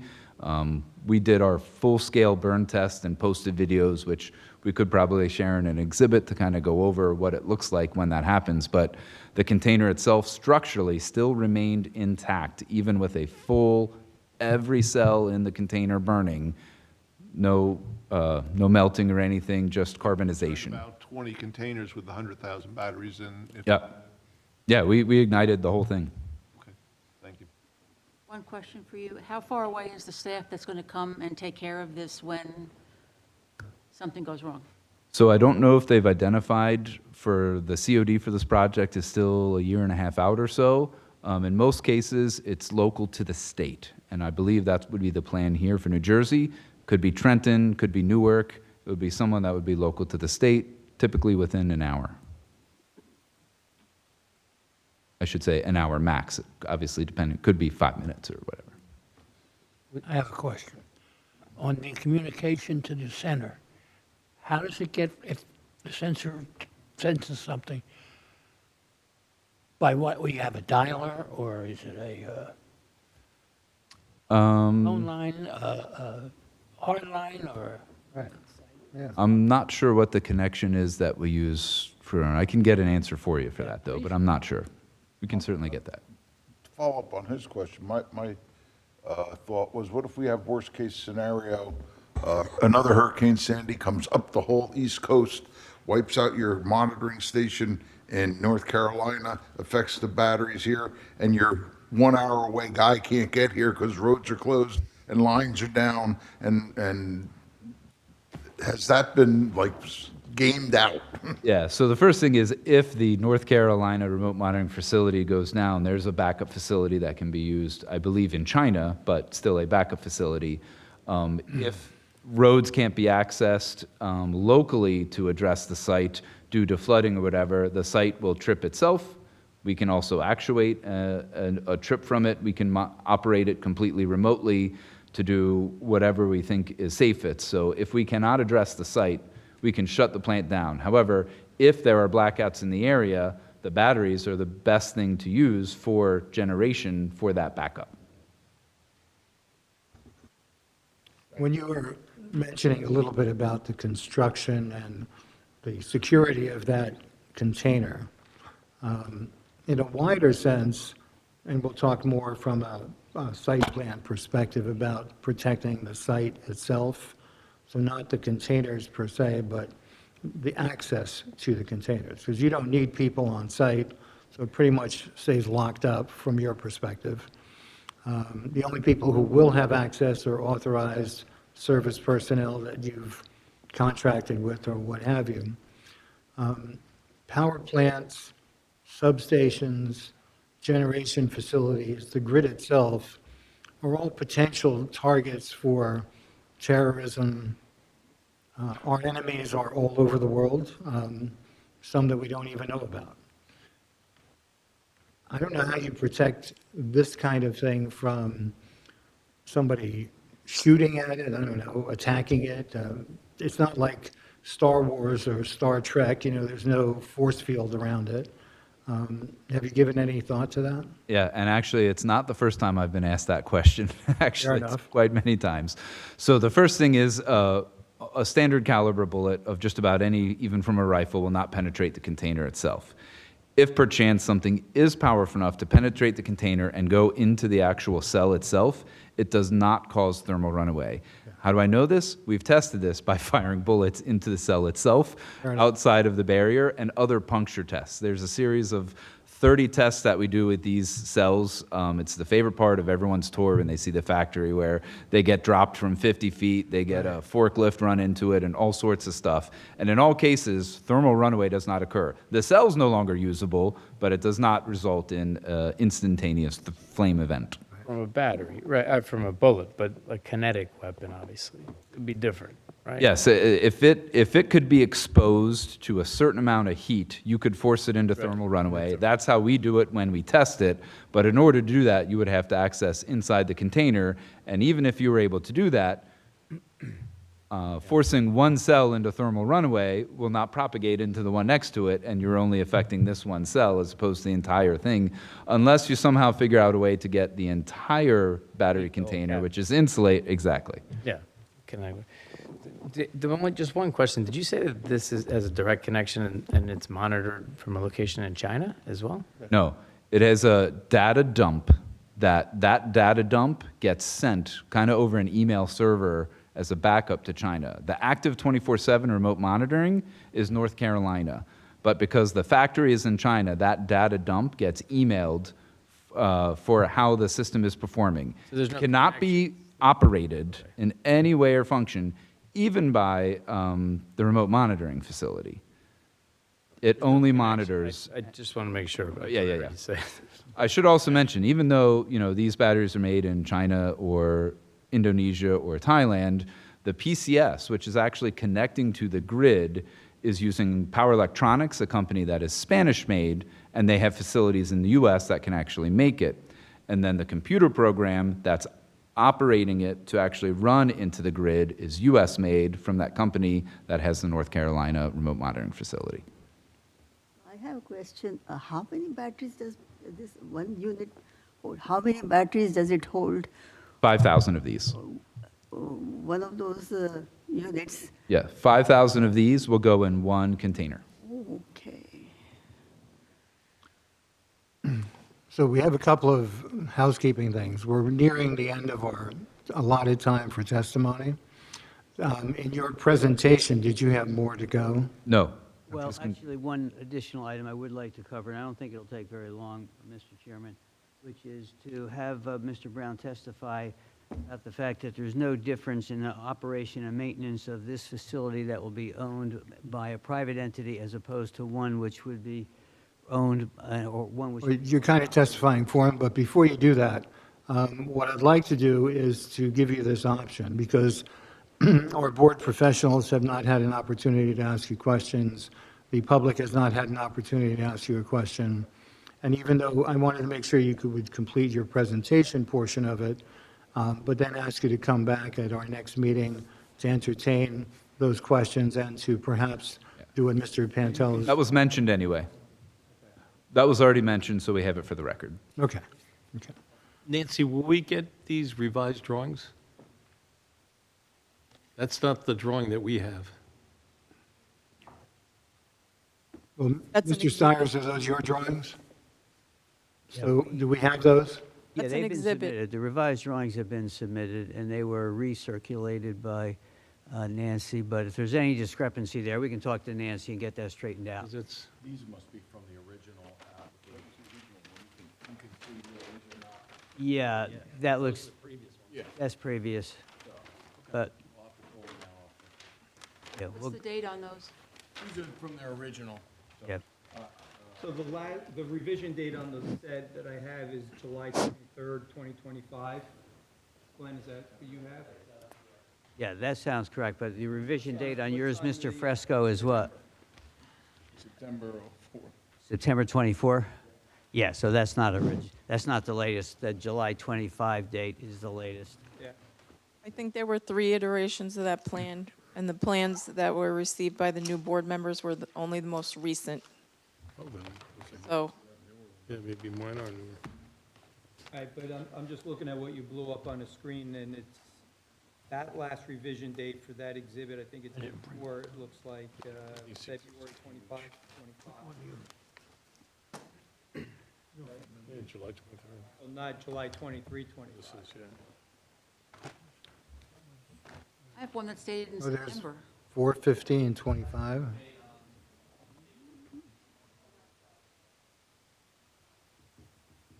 That's on the screen. Yeah, yeah, yeah. What sheet is that? 7? Is it possible for us just to agree on what the most recent version is and make sure we have a copy of that for our next meeting? Yeah, absolutely. And we did submit, as Nancy just indicated, the requested number of the very latest plans, which apparently did go to all the new board members. So we'll get more of those if needed. But the latest plans are the ones dated, what? July 23, Just tell you that what we're 2020. looking at on the screen that says, Yep. well, you probably just put rendering prepared 4/15/25 on that exhibit only, right? But when you go back to your revision dates, your last one is 2/25/25, and the last revision date on sheet 7 that I have is 7/23/25. Right? So can you render the last page to Yes. 7/23/25? Okay, this way we're looking at what you're asking us to look Yeah, at. 100%, 100%. The other thing I have, Mr. Aller, is a copy of Mr. Brown's resume I marked as Exhibit A5. I'm sorry, you said his resume? Yeah, his resume. Okay, just in support of the testimony that he gave regarding, obviously, operation and maintenance of these facilities and relationship to the power grid. Okay, that's A5. A5. Nancy, so she can Sure. get to everybody. Yep. Okay, What so- we'd like to do is continue this meeting, continue this discussion at the next available date. Mr. Brown will be returning, so we can finish asking him questions, the board professionals can ask questions. But Nancy, I don't know what our calendar looks like and when we can ask them to come back, and if their schedule will permit it. The next available, which would be after another applicant, would be April 14th. And if they were to come back April 14th, there's already something scheduled for that? Solar landscape is scheduled, so they would be after solar landscape. The Right. April Almost. 28th meeting has, I'm sorry, say that again? the next meeting after that, April 28th, would not be available. So we would be looking at May.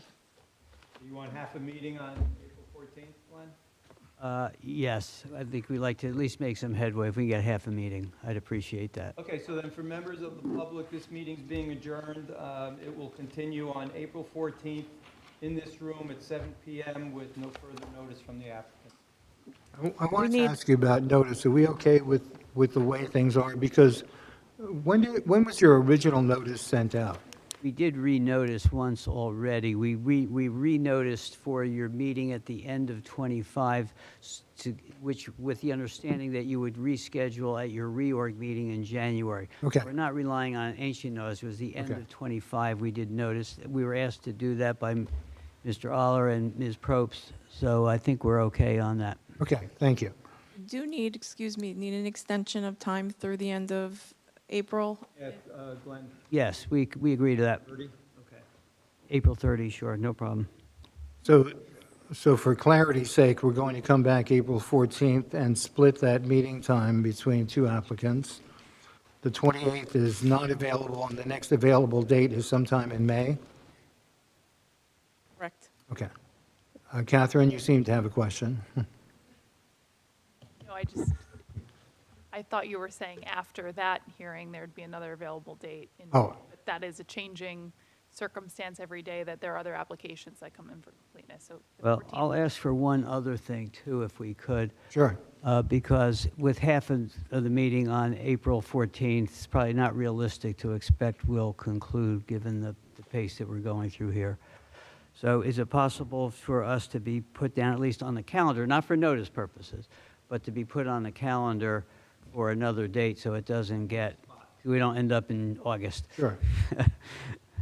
Have multiple applications right now in completeness that we expect to be deemed complete, so those are going to need to be scheduled. That's difficult to do, but Catherine, what are your thoughts on? It's impossible to tell right now if this applicant would continue on the 14th, and maybe the other application drops off and adjourns, so they may get the whole night. There's a lot of things that could change between now and April 14th. So I'm hesitant to reserve another date thereafter, because we have legitimately 12 other applications right now in the hopper that are under completeness review, and I think it would be a disservice to, reserve not only the 14th, but another date. And I say that out of fairness to all the applications Right. that come before, that, apply to the township. including residential applications, so homeowners, smaller applicants that are not yet scheduled. So I'm a little hesitant, but I'll defer to, Rich and the board on what they'd like to do. So if we were to find a date that we can just put a pin in, so to speak, can we do it? There are times that we do have that flexibility. With this number of applications that are pending completeness determinations, that's not realistic. Okay. I'd say. So then what do we do instead? I think it's heard on the 14th, and they carry after that. We do have Right. other applications that are coming up at our next meeting, and our meeting after that, and our meeting after that, and we're not reserving dates for them. So, again, out of fairness, I think they have determined that the 14th works, and when they do hear that night, then we'll find a continuing date for that. That's the best we can do. That's in fairness to all applicants that Okay. have continuing. Thank you. So, yeah, and maybe we can be in touch with Nancy as we get closer to that date and see if maybe something's possible. If it's not, it's not. Because I understand what Catherine's Yeah, saying. and that's fair. That's Okay. fair. Would like to accommodate all of our applicants in fairness, and at the same time, since you've had the opportunity to begin testimony, and we'll have an opportunity to continue it, if we could put it in, but we're just going to have to wait and see. Right. Okay. Any other business for them? Before we second that, I just have one other question. We're going to let Mr. Brown take a break if he wants to. But Nancy, what's on the agenda for the next meeting? The next meeting is Cafe Amelia on 224. Cafe Amelia? Okay, Mr. Wiley, move that we adjourn. do I have a second? Somebody second. Second. Thank you, Mr. President. Thank you very much. This meeting will stand adjourned.